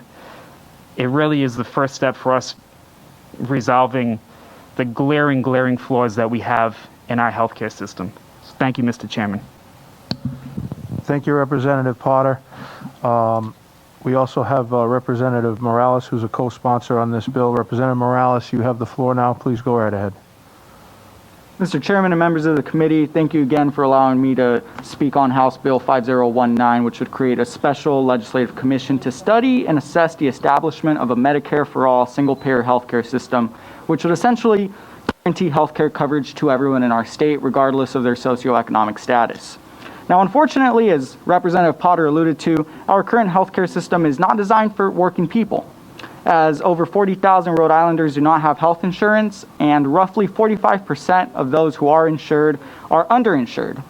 And this means that they do not seek healthcare services because the copays and out-of-pocket expenses in their insurance plans are too high. In other words, we have hundreds of thousands of people in our state who cannot receive the healthcare treatment that they need because it is too expensive and it would force them into medical debt. It is clear, a healthcare system that is dependent on one's employment status alongside complicated health insurance plans is not a sustainable model. This is evident as last year during the outbreak of the COVID-19 pandemic, over 20,000 people had lost their jobs and were thrown off their health insurance by May. Therefore, it is important we begin taking the first steps to analyze a Medicare for all single-payer healthcare model where, again, everyone receive the coverage they deserve. And I want to be clear, the structure of this study commission under this bill is balanced and fair, as the 19 members who would be on the commission include all of the necessary stakeholders.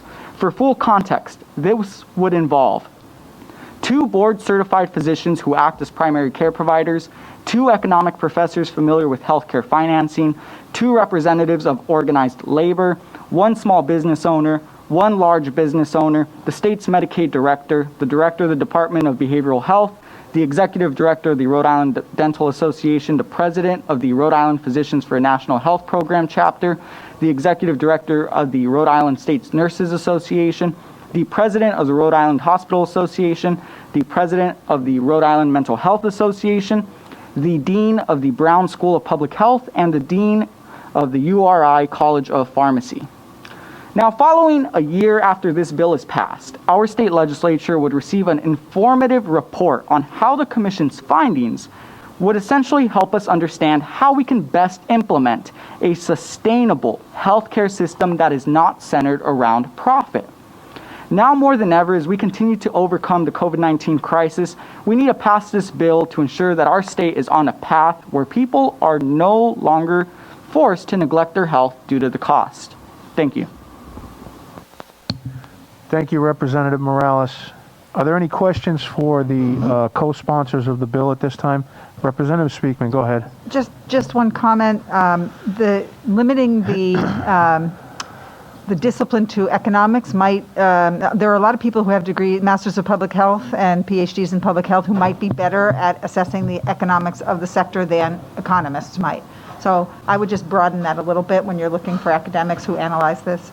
I know Lyanna may agree with that as a public health professional. So it's a great bill, but just maybe broaden that a little bit. Yeah, I appreciate that, Representative Speakman, because I want to be clear that this is a part of the legislative process to have this committee hearing, so I would definitely be open to all the recommendations within the committee. That way we could add some sub-A amendment if needed. Thank you, Representative Speakman. Representative Kassar, go ahead. Yeah, I will just follow up on that. That was a similar concern I had, that really part of what you're talking about is the need to examine the opportunity to build a public health infrastructure. And that has been, we have shown throughout the past year that that is absolutely necessary, and we've been missing that. So I would encourage the addition of public health and nursing into that, just making sure that that expertise is available for this panel. Thank you for your comments, Representative Kassar. Okay, we do have verbal testimony from quite a few people. We're going to try to get through that as quickly as possible. Can we take our first caller, please? Hello, Mr. Orlando. Hi, this is, yep. Yes, sir. This is Representative Casey, Chairman of the Health and Human Services Committee. You have our ears, sir, on House Bill 5019, creating a special legislative commission to study a Medicare for All single-payer type program for Rhode Island. You go right ahead, sir. Thank you very much. I am from District 50 in Woonsocket. I'm glad that you're representing us. Thank you. The opening of 5019 really says this well, that healthcare as a human right is not a reality today. I am a 20-year veteran of healthcare administration and healthcare finance, and knowing that Rhode Island's working poor and what's left of the middle class is still struggling when it comes to covering costs of premiums, deductibles, co-insurance, etc., doesn't really matter how they're accessing their healthcare, being a sole proprietor or somebody getting it through the exchange or through an employer-based healthcare plan, they're still having trouble making ends meet. So calling tonight to give my support of this. I did submit something in writing as well, but knowing that still a majority of personal bankruptcies in Rhode Island are also tied to some kind of healthcare debt and that families can't really sustain a healthcare emergency, I'm encouraging the committee to pass 5019 and take this as an opportunity to study a single-payer system. At the very least, we'll learn something about this and hopefully be able to be a leader in this area if Rhode Island doesn't do something on their own, and this is something that gets taken up at the federal level, but I would like to see the committee pass this. Thank you, Anthony, for your testimony. Are there any questions from the committee at this time? Hearing none. Thank you, Anthony. We're going to move on to our next testimony.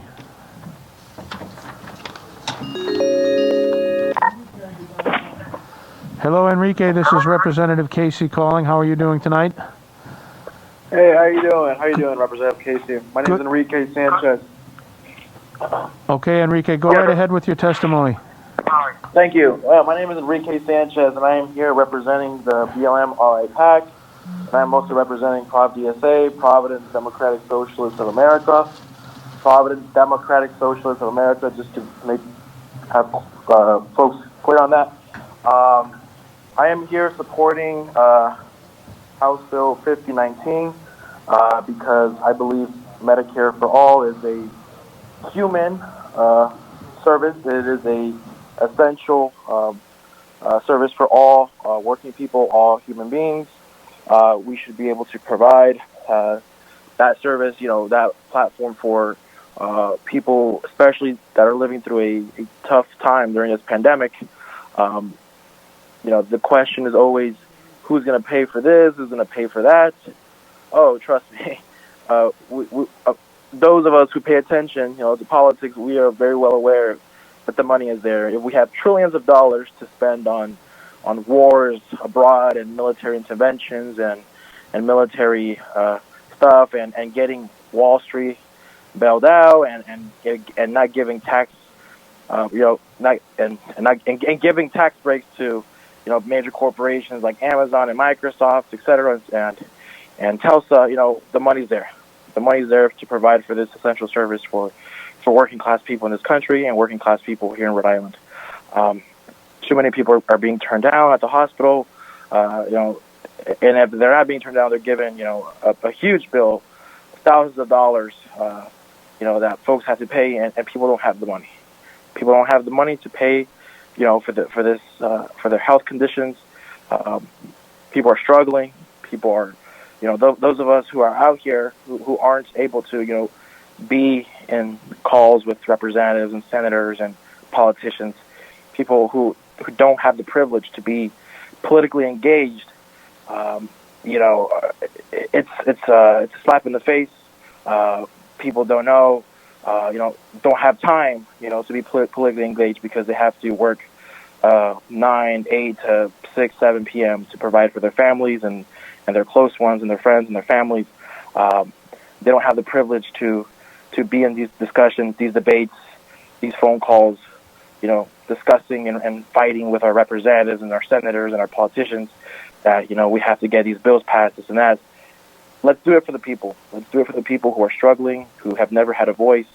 Let's get them the services that they need. Let's get them Medicare for all.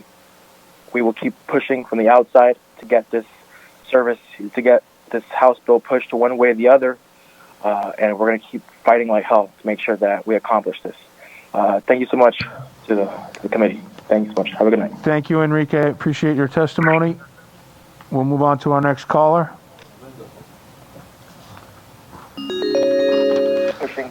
Hello, Linda. This is Representative Casey from the Health and Human Services Committee. If you would please turn down the device you're listening on.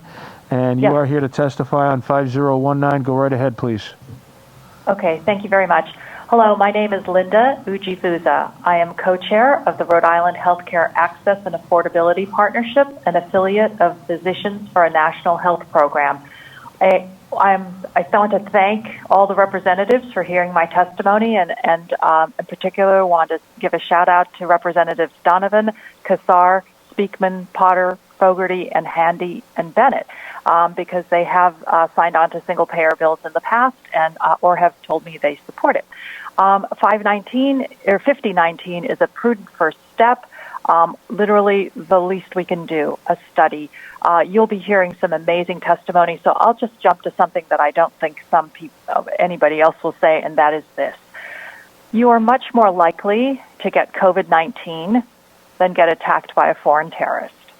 And before and after COVID, you're much more likely to get cancer, diabetes, or a heart attack than to get attacked by a foreign terrorist. So why not view health insurance like military defense, a public good that should be supported by progressive taxes? We don't tell people they don't deserve military defense because it's a benefit they have to purchase on the private market. During World War II, the president of GM agreed to FDR's request to leave his most well-compensated job in America to take a government salary of $1 to head up all military production in the United States. Gentlemen, he purportedly said, we must outbuild Hitler.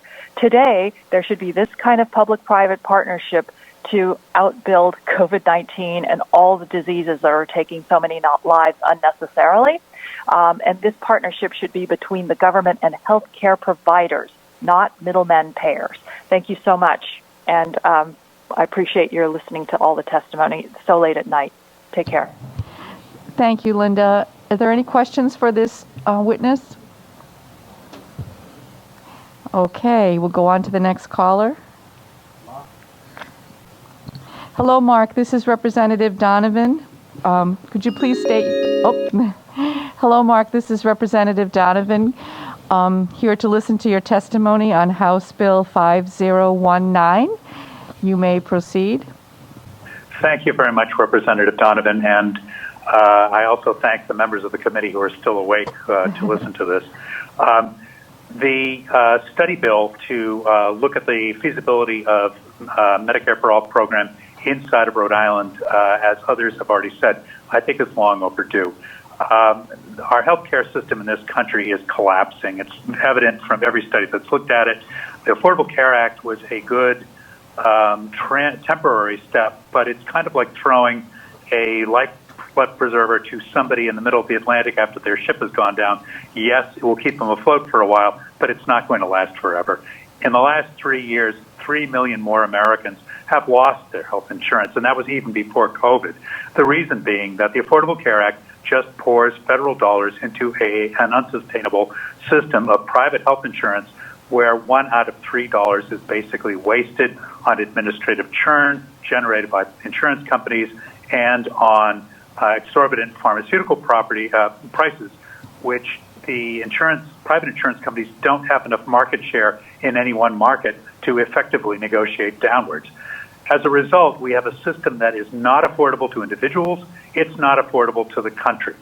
I see that I've been a physician practicing in Rhode Island for 30 years, and that was even before I became the chair of the Rhode Island Physicians for a National Health Program. I see every day people who are being just crushed under a healthcare system that doesn't care for them. Either they're uninsured or their insurance contains such huge deductibles and co-payments that it's basically useless. One of the more recent examples was a lady I saw precepting the residence clinic at Miriam a few days ago. This is a lady who is employed, is about to lose her job. She fell, she cracked her hip. Well, she is barely able to walk now, and her insurance requires she meets a $2,000 deductible before she can get her hip repaired. She does not have $2,000. As a result, she's unable to go to work. She's about to lose her job. As a result, her diabetes is now out of control where it was under control previously. As a result, her blood pressure is elevated, which was previously under control because she could walk to keep it down. This is not a unique example. This is happening all over the state, all over this country every day. The Affordable Care Act threw some money into a system, but it cannot solve this problem. On a larger level, we see in this state, our healthcare system is falling apart. Medicaid is a big part of our budget, so Governor Raimondo, in an attempt to balance the budget, twice has cut Medicaid for the past few years. As a result, Medicaid reimbursement to hospitals has gone down. As a result, we've lost Memorial Hospital in Pawtucket because it had too many uninsured and Medicaid patients. Those patients are now being seen at the Miriam and Rhode Island hospitals. How long are they going to last? You can see now that Care New England and Lifespan are being forced to merge with each other, not because they want to, but because otherwise financially they can't make it. We've already lost Roger Williams and Fatima Hospital, which were bought by Charter Care, a for-profit Southern California company that's already been cited numerous times in its home state for health and safety violations. We've already lost Westerly Hospital, which had to be purchased by Yale New Haven Medical Center.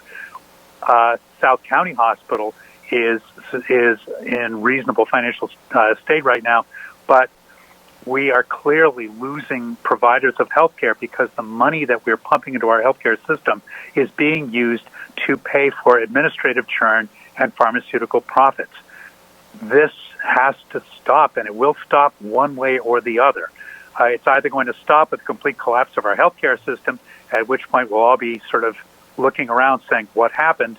Or it can stop when we actually act rationally to study the problem, figure out how can we replace this system of ours that clearly doesn't work, that consumes more GDP of our country compared to any other country, contributes to worse health outcomes in the developed world. We are currently 19th in life expectancy in the developed world. Our health care outcomes for most diseases is worse than those of Europe, Japan, Australia. Most of these countries have single-payer systems. We don't. So is Rhode Island big enough to do this? Well, Canada has this system, a single-payer system, but it didn't adopt it all at once. It adopted it after a single province, Saskatchewan, with a population of 1 million people, roughly the size of Rhode Island, enacted and was managed to run a province-wide single-payer system for almost 10 years before the Canadian federal government said, that's it, we can't afford not to do this, and they adopted it nationwide. We have a system in this state, in this country, that clearly doesn't work. As Representative Morales has said, a lot of people in our country, a lot of people in this state, don't have a lot of faith in the federal government, which seems to be, as he said, more interested in people pointing fingers at each other than finding solutions to problems. We have the opportunity to solve this problem in the state. I direct your attention to an economic analysis that was done by Professor Gerald Friedman of the University of Massachusetts Economics Department, which analyzes how costs occur in the state and concludes that we could we could affordably go to a single-payer system in the state of Rhode Island. It's doable. It's been done. It's being done. It's being done in every other country than the United States. We have to start somewhere. Why not Rhode Island? Thank you very much for your time. Thank you, Dr. Ryan. Are there any questions for Dr. Ryan from legislatures? Okay, thank you for your testimony. Next caller, please. Anita, this is Representative Donovan. Yes. Okay, you're testifying on Bill 5019. Could you please state your full name for the committee? I'm still hearing Dr. Ryan testifying. Oh, that's Okay, the delay. so- You need to turn your TV off. Okay, I have turned it off. So Okay. would you like me to go ahead? Yes, please. Okay, thank you very much. My name is Anita Keston. I have both an MD degree and an MPH degree from Brown University. Throughout my career, I have taken care of many vulnerable patients, including those living in poverty, those living with intimate partner violence, those with substance abuse, and those living with mental illness. And with COVID, I worry about them more. Single payer could alleviate many of the barriers to care experienced by people in these situations, and I urge you to pass this bill. Now, why do I say that?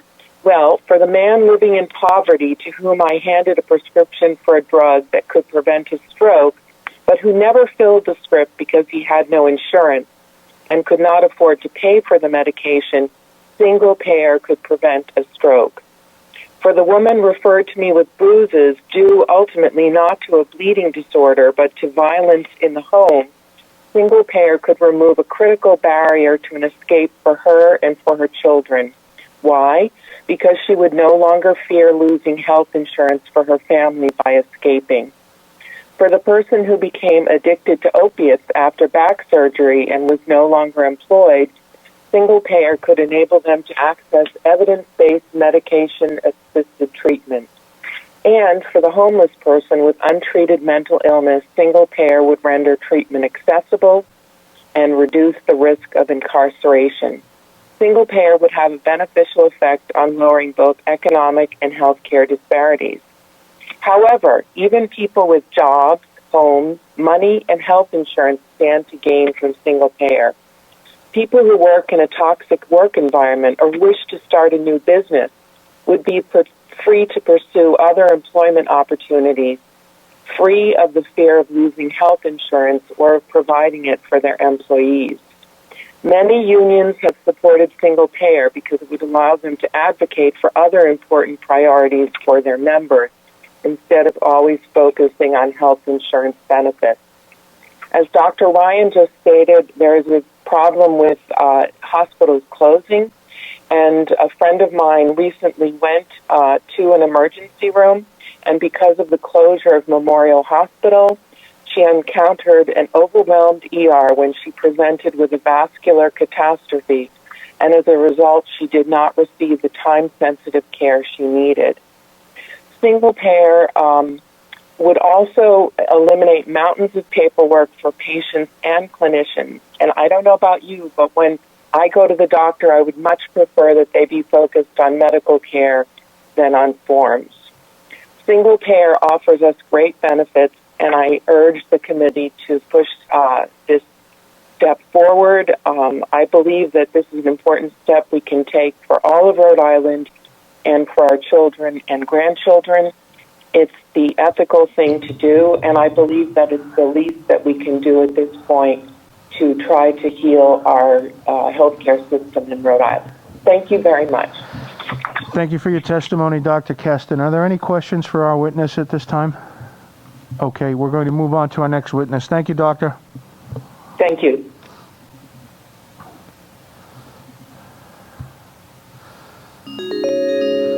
Hello, Daniel. This is Representative Casey calling from the House Health and Human Services Committee. You're here to testify on House Bill 5019. If you would go ahead, please keep your testimony brief and to the point if you can. Great, most definitely. Thank you very much, and thanks for staying up so late, Representatives. I appreciate your time.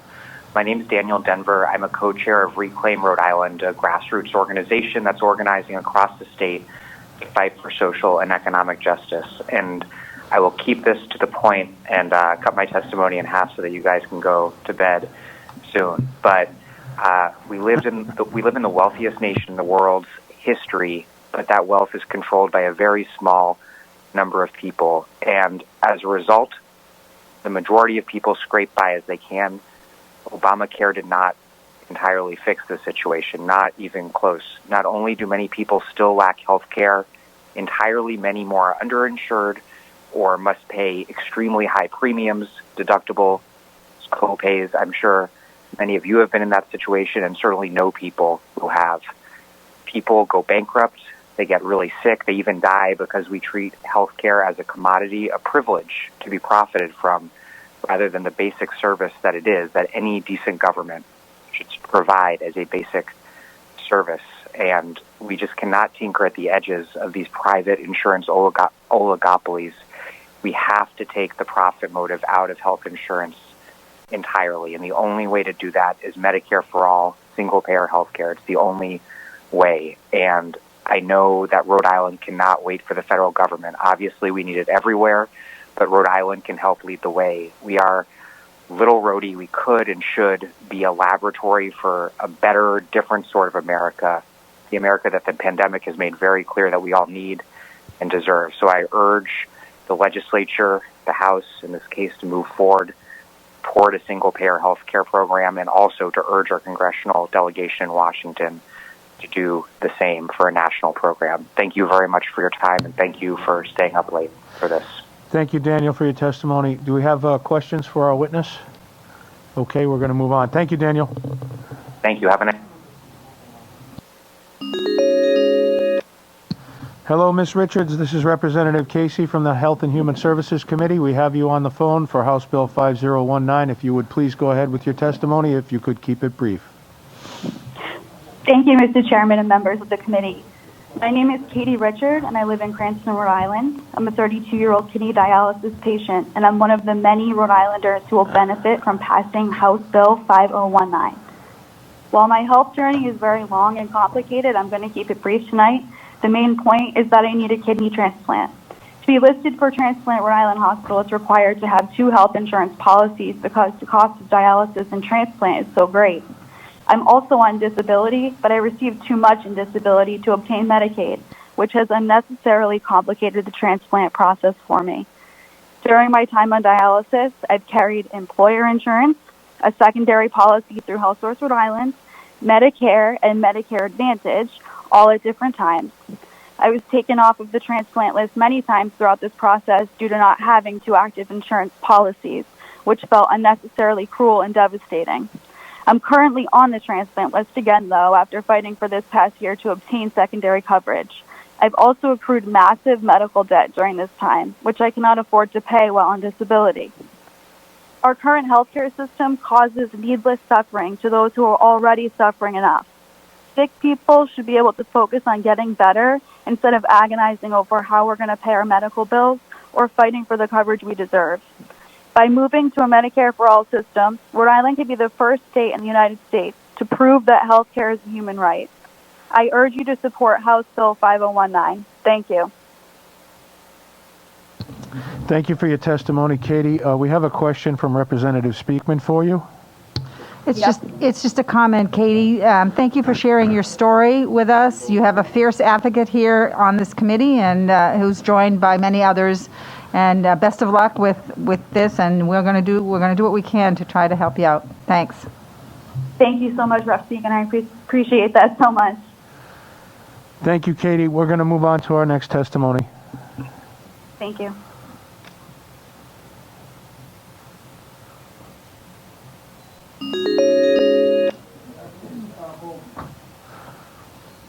Hello, Jacqueline. Hello? Jacqueline, how are you? This is Representative Casey. Sorry to call you so late at night, but... Not a problem. I will keep my testimony short and to the point. Thank you my so name much. is Jacqueline Goldman, and I'm here to support Bill 5019 to create a legislative commission to study the implementation of Medicare for All.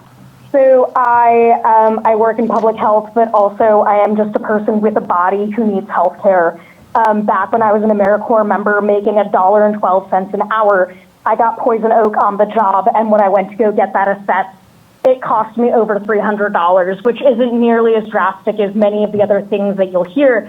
But this does point to the fact that our system is broken. If we can't even get people, if the fact is that 50% of Rhode Islanders are underinsured, people don't have access to basic health care, the very least that we could do is study its implementation, because we do know that it will make the state and the people in the state much healthier.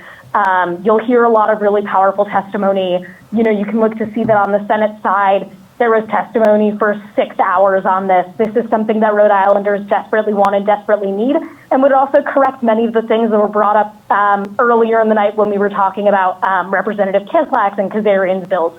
So I urge you to pass 5019. Thank you so much. Thank you, Jacqueline. Are there any questions for our witness? Hearing none, we'll move on. Thank you, Jackie.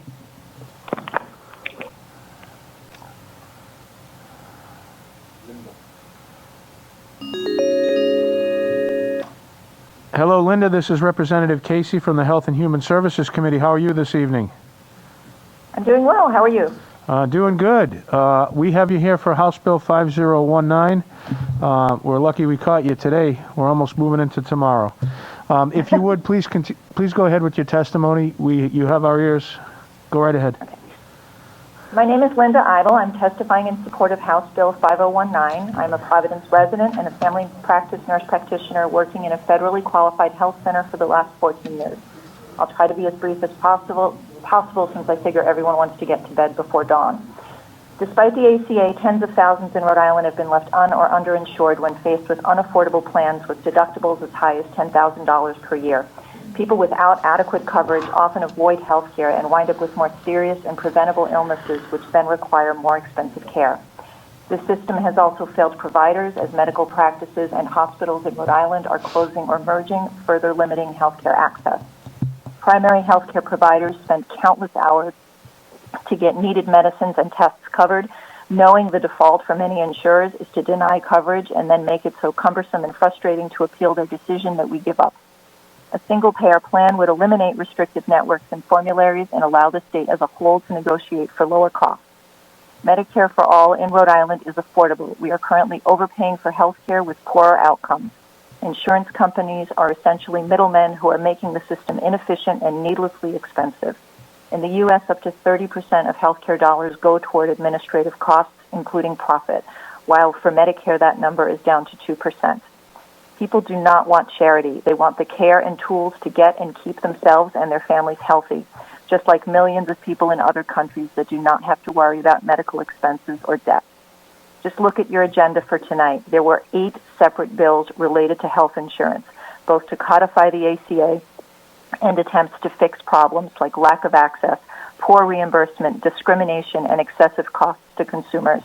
How many more bills will it take to fix the ACA and our current system piecemeal? We need to realize that our healthcare system is broken and beyond repair. Please take the first step toward a new and better system and pass this bill out of committee. Thank you. Thank you for your testimony, Linda. Are there any questions for the witness? Hearing none. Thank you, Linda. We're going to move on to our next witness. Thanks.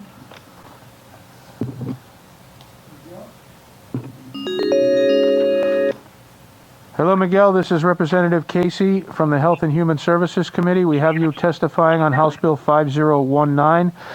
If you could please turn down the device you're listening on, and you can have the floor. If you can please be brief. Go right ahead. Yeah, thank you very much, Chair. Hi, good evening, members of the Health and Human Services Committee. My name is Miguel Sanchez. I'm here as a Providence resident, community advocate to testify in support of House Bill 5019. First off, I would like to thank Representatives Lombardi, Potter, and Morales for sponsoring this bill. Creating a commission to study the implementation of a Medicare for All program here in Rhode Island is the bare minimum we could do for Rhode Islanders right now while in the middle of a health crisis. I spend all day assisting low-income Rhode Islanders looking to apply for health coverage through HealthSource RI. And to be frank, it is a very broken system. For example, a 27-year-old that makes $28,000 a year only has two options for health coverage that are below $100 a month premium here in Rhode Island, which at first doesn't sound too bad, but then you realize that those plans have deductibles of over $6,000 each, which is outrageous for one person. Another example of this broken system, the other day I had a parent call that was trying to get health coverage for her 7-year-old daughter. I was not able to start an application for them because no one in the family had a Social Security number. These are the types of heartbreaking conversations I have every day with Rhode Islanders. These conversations would be non-existent if we had Medicare for All here in Rhode Island. And creating this commission would be the first step in accomplishing that. How much money you have in your bank account or your immigration status should not determine if you have health coverage or not. Healthcare is a human right, and we need to start passing legislation that reflects that. Thank you for your time, committee members. Thank you, Miguel, for your concise and brief testimony. Are there any questions for our witness? Hearing none, we will move on to our next witness. Thank you, Miguel. Thank you.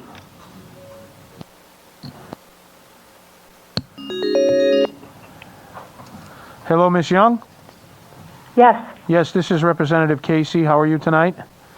I'm okay. A little tired. How are you doing? Oh, join the club. All right, here we go. I hear ya. You're here for House Bill 5019. Please go right ahead with Yes. your testimony if you can keep it brief, please.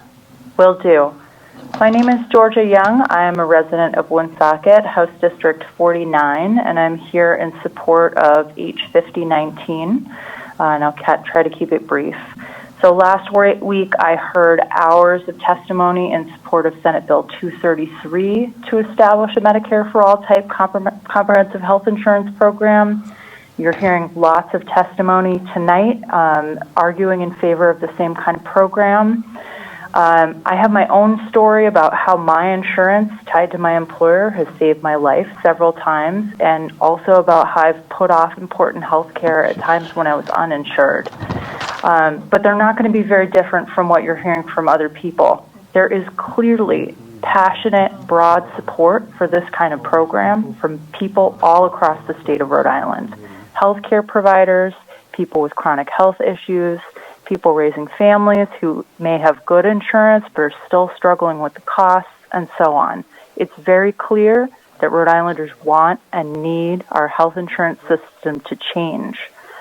But we recognize that this is a huge project.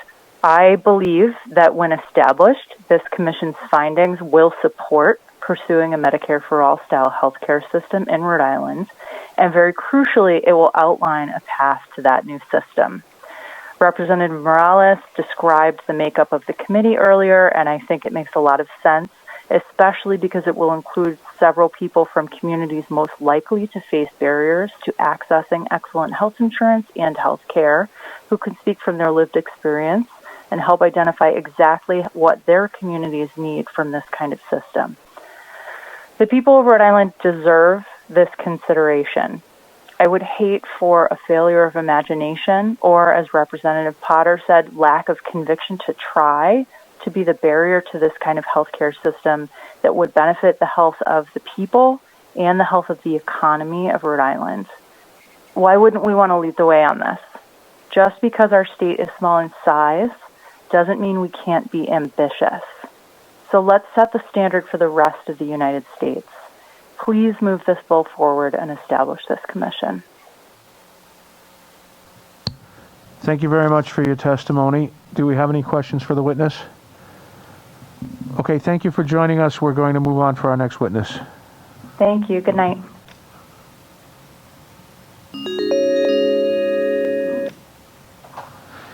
Mr. Borowski, this is Representative Casey calling from the House Health and Human Services Committee.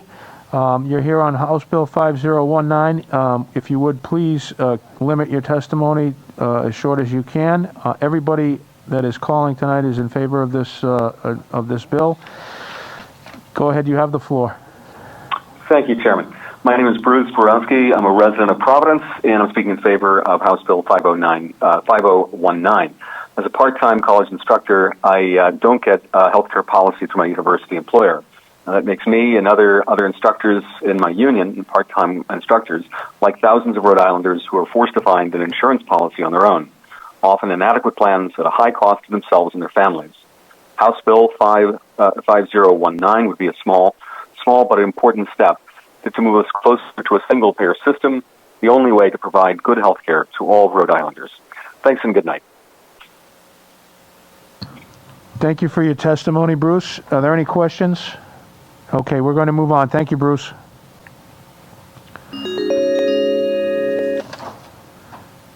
Hello, Kimberly. Yep. Yes, this is Representative Casey from the Health and Human Services Committee. You're here on House Bill 5019. If you would keep your testimony brief, you can go right ahead. I'm very much in support of this bill. I think we just seen how much support Medicare for All has. We just seen how packed the Senate hearing was for the Medicare for All bill there. And we know that our state was, the COVID capital of the world at one point. We need to make sure that we move towards having a system that is centered around human needs and taking care of people. And that's Medicare for All. So any bill that's going to forward that, like studying how to implement a single-payer healthcare system here at the state level, knowing the complications that is, at the federal level with Joe Biden and his increasingly conservative administration. But this is where we need to be moving. So I think we should definitely move this out of committee. And yeah, that's my comment. Thank you for your testimony, Kimberly. Are there any questions? Okay, we're going to move on now.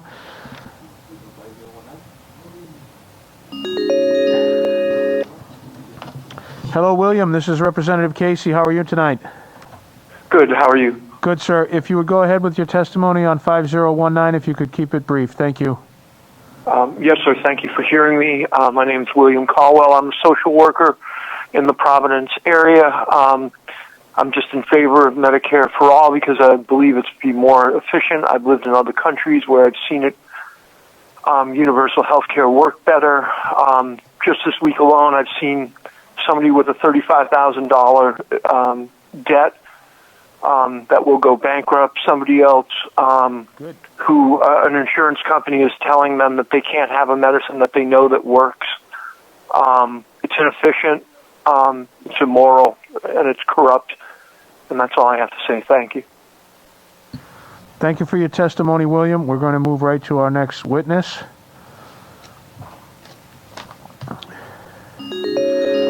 Hello, Randall Rose. This is Representative Casey, Chair of the House Health and Human Services Committee. You have the floor on House Bill 5019, and please keep it brief. Go right ahead.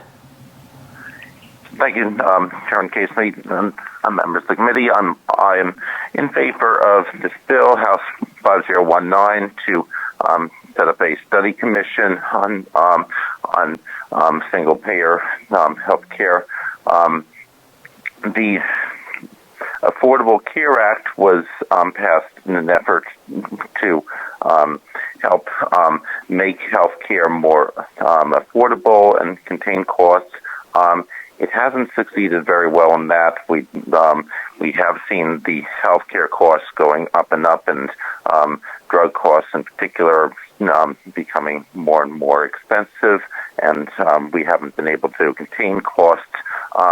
So it is important to look at alternatives such as single-payer health care, and this bill allows allows that to be done in a more deliberative way, and allows a wide range of people to be consulted when you look into it. one thing that I really value about this bill is it allows some flexibility in what kind of solution you want to improve over the Affordable Care Act, and the bills and I know there's a lot of people don't like to have a single-payer system run by the government. They don't want to have the government have that much power. I think it might be better to consider alternatives such as a single-payer system where a nonprofit administers the medical payments. That way the government is not in control of medical payments. And this bill allows those kinds of alternatives to be explored, which can be an improvement over the Affordable Care Act, but do not necessarily put the government in control of medical payments. So I like the bill because it allows that kind of flexibility. Thank you. Thank you, Randall. Are there any questions for our witness? Okay, hearing none, we'll move on to our next testimony. Hello, Catherine. This is Representative Casey. How are you tonight? I'm fine, thank you. Okay, Catherine, you have the floor for House Bill 5019. If you could please keep it brief. Thank you. Good evening. My name is Katherine Hillary. I am from Newport, Rhode Island, and I am calling to present to you an eyewitness account of a broken healthcare system in which profit comes before patient health care. I do speak in support of H 5019, and thank you for 2 minutes of your time. I am a retired dental hygienist, and I still have nightmares of being behind the 8 ball when trying to strike an ethical balance between, quote, productivity, unquote, and quality care for my patients. The very first office I worked in accepted all insurances, including HMOs, and they were the most egregious in their demands for productivity, which meant seeing and treating as many patients as possible within a given amount of time. The time allotted in the schedules depended solely on the amount of money the office could collect for that visit. For instance, incentives to spend quality time for HMO patients would be less across the board because the company only received a flat fee per HMO patient per month. If the patient paid cash, they received more time for the same treatments. In other words, it was a system based on profitability before actual health care needs. With less time in the schedules than we actually needed for certain patients, and with no patient being turned away when late, we were in a constant rush all the time, every day. All the patients suffered under these conditions. They suffered long wait times, but also mistakes at the hands of a few of the rushed dentists. It was not uncommon that the dentists would miss their marks when trying to give mandibular blocks, i.e. anesthetize the lower teeth areas. The damage to the trigeminal nerve would cause temporary Bell's palsy, twitching of one whole side of the patient's face, including the eye. This type of dysfunction would disappear under a single-payer system. The time and money saved at the front desk working out insurance coverages could be spent on actual patient exams and treatment, and in a much more equitable fashion. I urge you to support H 5019. Thank you so much for your time. Thank you for your testimony. Thank you for staying up with us tonight. Do we have any questions from the committee? Okay, thank you very much. We're going to move to our next witness. Thank you. Bye.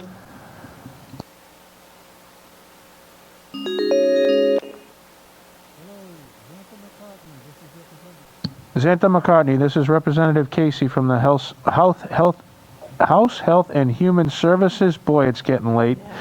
Committee.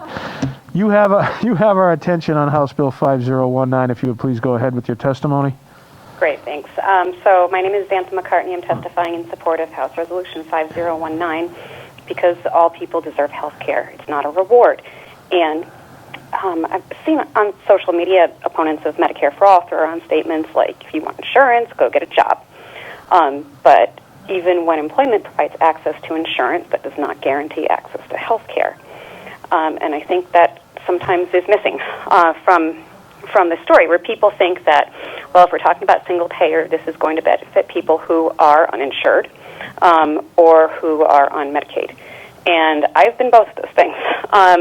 But I just want to tell you a couple things about my experience when I had an employer-sponsored PPO. And by almost any measure, my insurance was great insurance, except when it wasn't. And for example, my great insurance denied coverage for my migraine medication, even though it was a generic, and that violated their own step therapy guidelines. My great insurance denied coverage for a follow-up MRI after I had spinal surgery. And during surgery, there was an unexpected finding of a spinal aneurysm. And most egregiously, when my daughter was 4 years old and her liver started failing, my great insurance refused to cover the only medication that offered her a chance at avoiding a transplant. So, I'm telling you these things just to put out there that the dire need for single payer is not limited to one category of Rhode Islander. Whether you're insured, uninsured, or underinsured, we're all vulnerable. And healthcare should not be a commodity or a status symbol. So we have no time to waste, and I definitely want to see this move forward. Thank you. Okay, thank you for your testimony. Are there any questions for the witness? All right, we're going to move on to our next testimony, please. Thank you.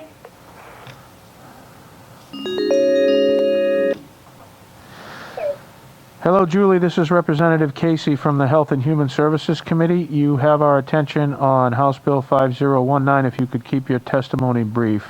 Go right ahead. Great. Thank you. Yeah, I'll do that. Can you hear me? Yes. Is this Julius? Great. I'm sorry. Julius. I called you Julie first. I apologize for that. Go right ahead. That's all right. That's okay. My name's Julius Ferraro. I'm calling as a citizen of Providence to testify in support of House Bill 5019. I will be brief. Just want to point out, someone mentioned earlier that only 4% of Rhode Islanders are uninsured. But there are a couple problems with that number. First of all, in Rhode Island, 450,000 people are underinsured. That means that 45% of Rhode Islanders ration their own health care because they fear health care costs. And we know that the leading cause of personal bankruptcy is medical cost related. And secondly, this might be more important, those numbers are from 2019, from before the pandemic.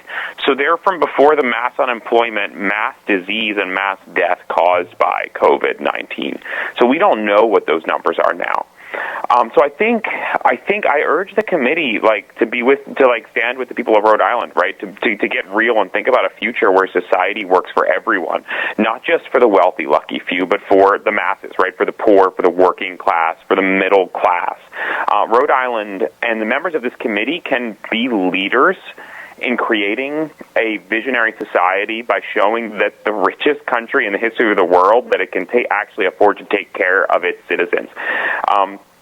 I do briefly just want to say it's distressing to speak on a bill and have every bill held for further study before the hearing begins. It's confusing and it worries some of us. We aren't being heard when we take time to speak to our representatives. That said, I know you've been here all night, so I appreciate you being here, but I do want to strongly encourage the members of this committee to reconsider and vote in favor of passing House Bill 5019, and in doing so to vote in favor of the people of Rhode Island. Thank you. Thank you, Julius. If you just want to hold for 1 second, I want to clarify for you the whole concept of holding bills for further study. What that does is that basically puts all of the bills into play and allows us to take testimony. All that means is that we're not going to vote on these bills today in this committee meeting. We're going to hear the bill. We're going to take the testimony. As you can see, we have a great deal of verbal testimony. The committee has also received hundreds and hundreds of pages of written testimony, which we need to review before we can make decisions on legislation and whether or not we're going to decide to move something for a vote. So this is not intended to let everybody know that we're really not considering this and that this may be just some kind of a play to go ahead and listen to you guys and, we're just going to do whatever we want. We do need time to take into account all of the testimony for all of the bills, and a good portion of that, luckily, tonight is written legislation. Otherwise, we'd be here till probably Tuesday night. So I just wanted to let you know and kind of clarify that for you and for the people at home who are watching. That's the reason why we hold bills for further study. It has nothing to do with, you know, making a move to change the process or anything like that. So I just want to assure you that these bills will be given further vetting as we go forward and review the written testimony as well. Okay? Okay. Thank you for your testimony. Thank you. Go ahead. Thank you. Can you commit to hearing and I mean this bill doesn't cost any money, and it's really important. Can you commit to actually reconsidering this bill and bringing it forward in future in this committee? Well, that's what we're doing here. When we hold a bill for further study, like I said, we're hearing the testimony. We have to go back and review the written testimony, and then we'll make a decision as to whether this bill is worthy of a floor vote and moving it to the floor. Okay, that's the process that we have here. Okay, great. Well, I'll be in touch to hear about whether this is going to go forward for a floor vote. Thank you. I'm sure you will hear about it. Thank you. Thank you. Bye.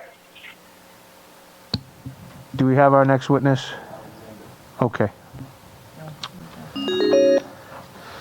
Alexander Kithis, this is Representative Casey. How are you tonight? Good. How are you? Good, sir. You have our ears on House Bill 5019. If you could please keep your testimony brief, you can go right ahead. Thank you. Good evening, members of the committee. My name is Alex Kithis, and I'm calling to express support for this bill. I am a lifelong resident of Woonsocket, and I was on the Woonsocket City Council for a term until this past December. Our community is struggling. I've knocked thousands of doors over the last couple of years, and one conversation that I've had more than almost any other was about my neighbor's difficulty with accessing health care and navigating the predatory and inadequate private insurance. Now, that wasn't something that I could really address from the city level, but it's an issue that is on a lot of folks' minds because health care is a human right, and the lack of health care or having private health care with exorbitant copays and deductibles, as many people do, can have tragic consequences. This is a major issue in our state and in our country, and one that you as the General Assembly have the ability to address in a way that meaningfully impacts and improves your constituents' lives. Healthcare is a human right, and a statewide Medicare for All system would be a major step toward the realization of that right. Surely, I think that that's worth convening a study commission to study. So I'm thankful you're considering this bill, and I urge you to pass it. Thank you so much for your time. Thank you, Alex. Are there any questions from the committee for Alex? Okay, we're going to move on to our next testimony. Thank you, Alex. Yep, have a good night. Hello, Megan Lynch. This is Representative Casey from the Health and Human Services Committee. Hi there. How are you doing tonight? I'm doing well. Thank you. Okay, I see it's past midnight. How are you doing this morning?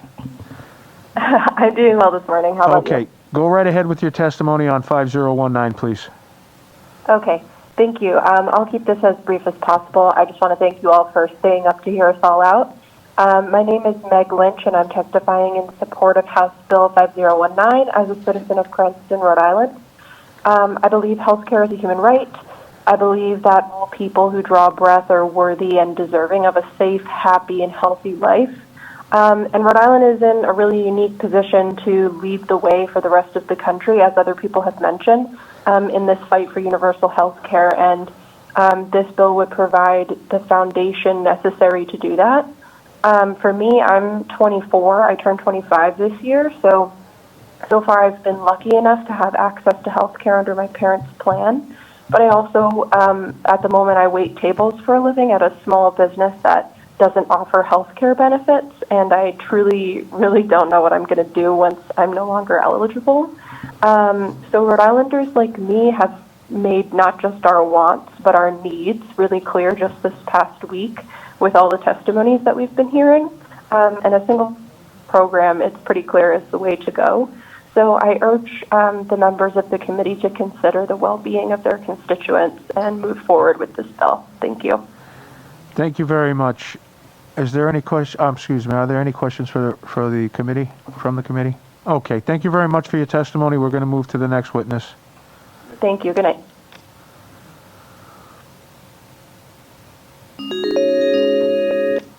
Hello, Nicholas. This is Representative Casey, Chairman of the Health and Human Services Committee. You're here to testify on House Bill 5019. If you would please keep your testimony brief, we would appreciate it. Go right ahead. I will do my best. Hello, my name is Nicholas Primack. I've been a resident of Woonsocket for over 30 years. And any steps that we could take to get us Medicare for all is a step in the right direction for a better quality of living. We could lead other states in Medicare for all, beating New York and California.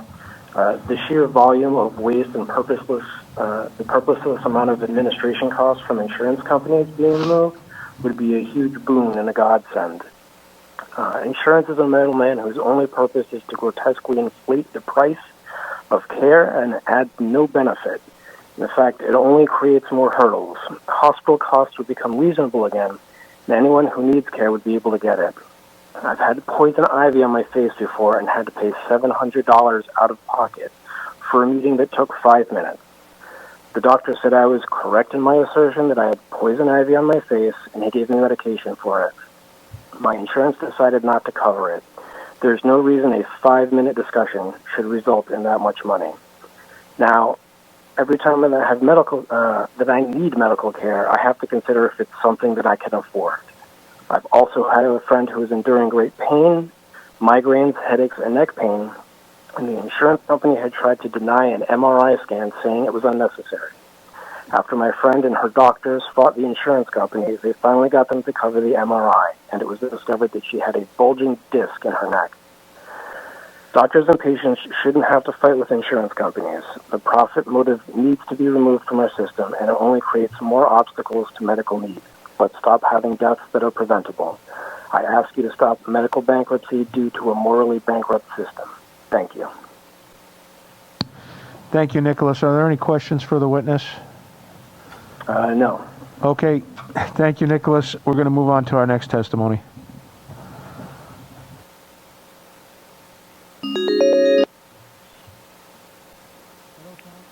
Hello, Tom. This is Representative Casey from the Health and Human Services Committee. You have the floor on House Bill 5019. If you could please be brief, go right ahead. Sure, thank you. Yeah, my name is Tom Chiari. I'm a resident of Providence, testifying in support of Resolution 5019. As a few people have pointed out, we're in the middle of a global pandemic, and 450,000 Rhode Islanders are underinsured or completely uninsured. The current privatized, employer-based, and for-profit health insurance system is just failing us. On January 4th of this year, my wife and I welcomed our first child at Women and Infants Hospital. Immediately, we were thrust into making cost-benefit decisions in both my child and my wife's care, on medication choices, on nutrition choices, on our hospital stay, on if and when we would seek additional postpartum care. Following an additional procedure to clear up a common postpartum infection my wife was suffering, we received a bill enumerating $33,000 in birth-related expenses. We had insurance, and we're still left with a $4,000 bill for out-of-pocket costs. Sorry, that's my daughter right there, up a little past her bedtime.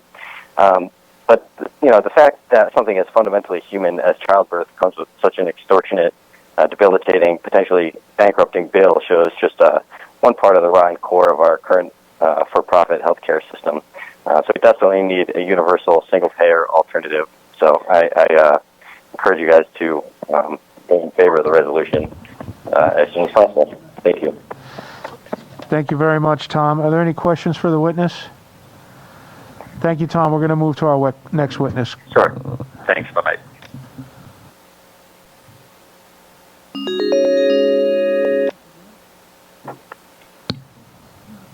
Hello, sir. This is Representative Casey, Chairman of the Health and Human Services Committee. You're here to testify on House Bill 5019. If you would please, for the record, just state your name and continue with your testimony. Hi, yes. I am Thomas Acosio. I am testifying on behalf of House Bill 5109. Healthcare, as it says in the first line of the bill, is a human right. Personally, I have the United Healthcare Community Health Plan right now, and it's kind of a piecemeal of healthcare. I have eye care through my stepfather's insurance. I have dental coverage through my stepfather's employer insurance. And then I have the community plan As people before me have said, I'll keep it brief. The system is broken. Clearly, that there were 4 bills in tandem today just introduced to try and fix these problems. Between February and May of 2020, about 21,000 Rhode Island residents lost their jobs and their health insurance. By mid-2020, the number of uninsured people rose by 40%, according to Families USA. It's a study. I feel like people are putting too much emphasis on the Medicare for All part and not enough emphasis on the fact that it's a study. And I think it's really important for the committee and the House as a whole to really study this issue and move it forward. Thank you. Thank you, Thomas, for your testimony. Are there any questions from the committee? Okay, Thomas, we're going to move to our next witness. Thank you very much. Thank you.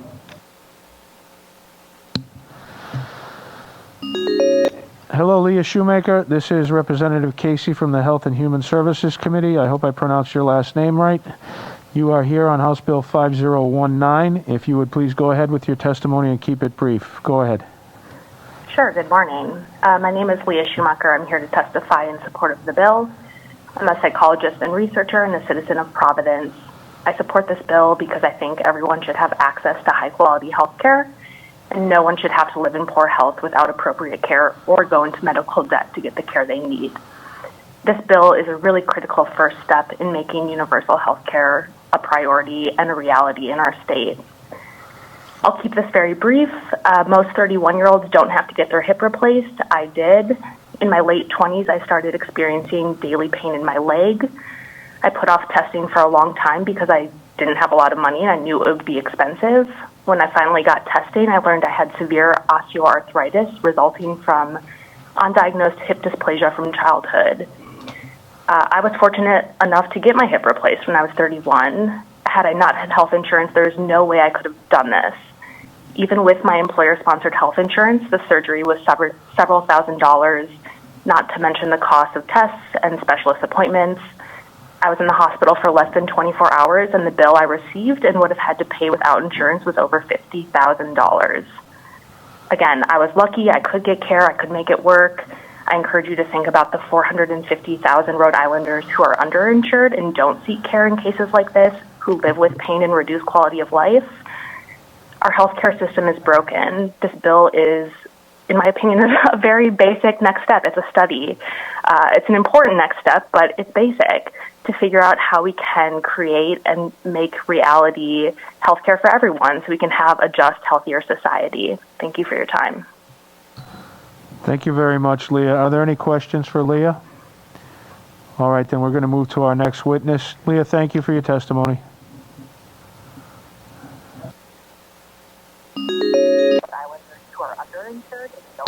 Hello, Emily. This is Representative Casey from the Health and Human Services Committee. We're here on House Bill 5019.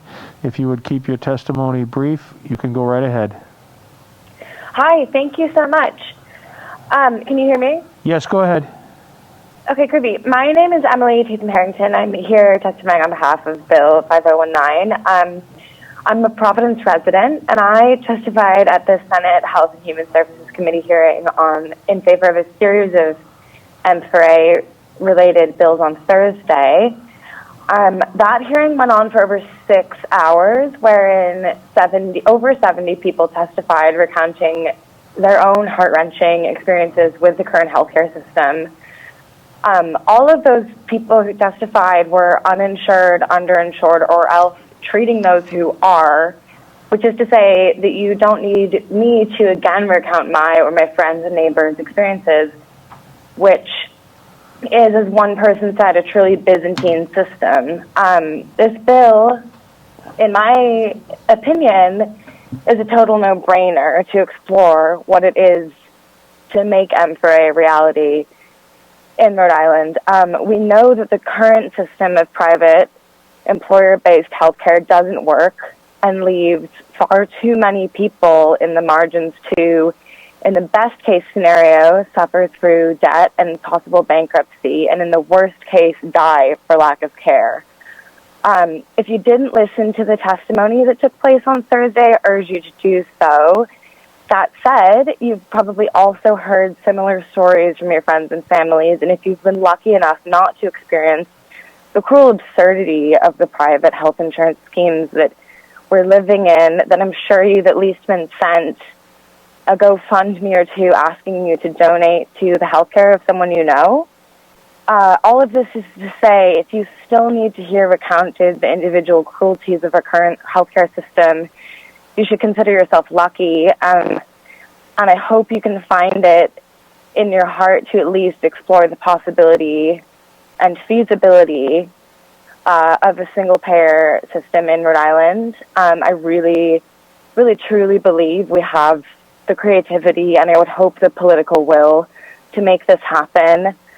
And I hope that you will vote in favor of the exploration of M4A system in Rhode Island, which should have been instituted years ago and really can only save lives in the years to come. So thank you so much for your time and consideration. Thank you so much. Thank you for your testimony. Are there any questions for the witness? Okay, we're going to move on to our next testimony. Thank you very much. Thank you so much. Have a good night.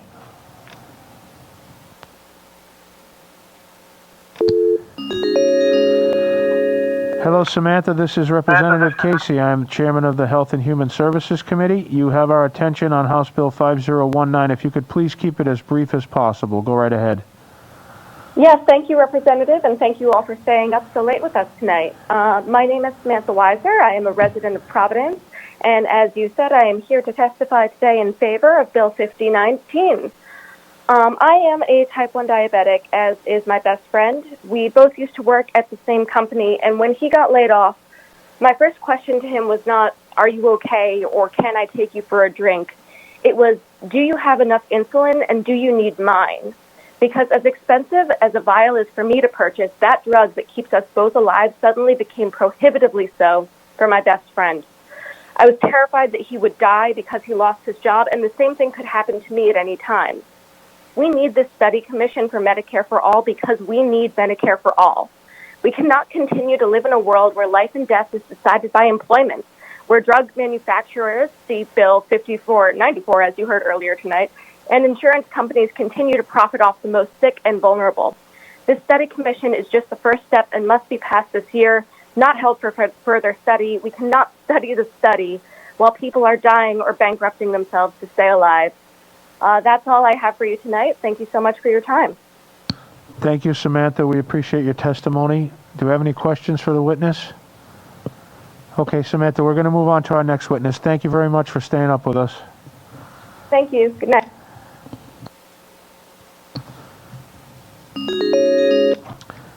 Hello, Carmelo Ayala. This is Representative Casey. I am also a resident of Woonsocket, and you have the floor on House Bill 5019. Welcome to the Health and Human Services Committee. Please go right ahead with your testimony, and please keep it brief.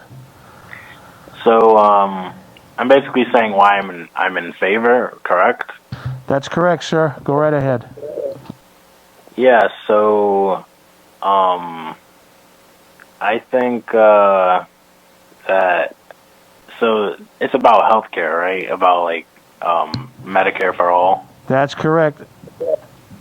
Yeah, I think Medicare for all should be implemented because, like medical bills can get really high, and usually it's at random. You'll be, no one expects to get into an accident where they have to go to the hospital, and a lot of times people already have these other bills such as rent or car payments and stuff, and if you get in a car accident and you wake up in a hospital, instead of thinking about oh, how am I or my family, usually the first thing you're probably thinking about is how much is this going to cost, and I just think that's pretty terrible. And I also think it creates this kind of weird dynamic where subconsciously it kind of says if you're not working hard enough or if you're not making enough, then you don't deserve to live. I mean, it might be a little drastic to put it that way, but that is essentially what it's saying. And, human life is a human life, no matter how much you make or whatever you're doing in life. I don't think it should be a price thing. If you have a fatal injury, you shouldn't have to go bankrupt, to keep living. Yeah. Thank you, Carmelo. Do we have any questions for our witness? No. Thank you very much. Okay, we're going to move on to our next testimony. Thank you for calling, Carmelo.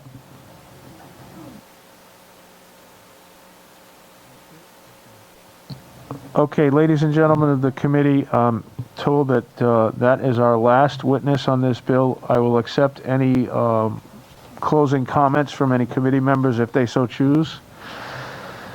Okay, so before we adjourn, I'd just like to thank everybody for hanging. Oh, Representative Potter, go ahead. Yeah, thank you, Mr. Chairman. I just want to thank all of the committee members, and thank you, Mr. Chairman, and thank all of the staff for the late night tonight.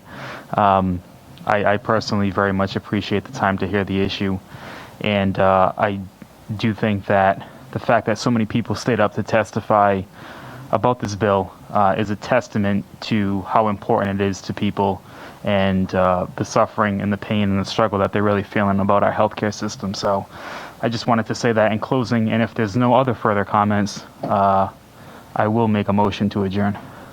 Second. Okay, I'm gonna refrain from comment. Representative Potter said just about everything except for drive home safely, please. So everybody, I will accept the motion and the second to adjourn. All in favor? Thank you very much. For those of you at home watching, have a pleasant morning.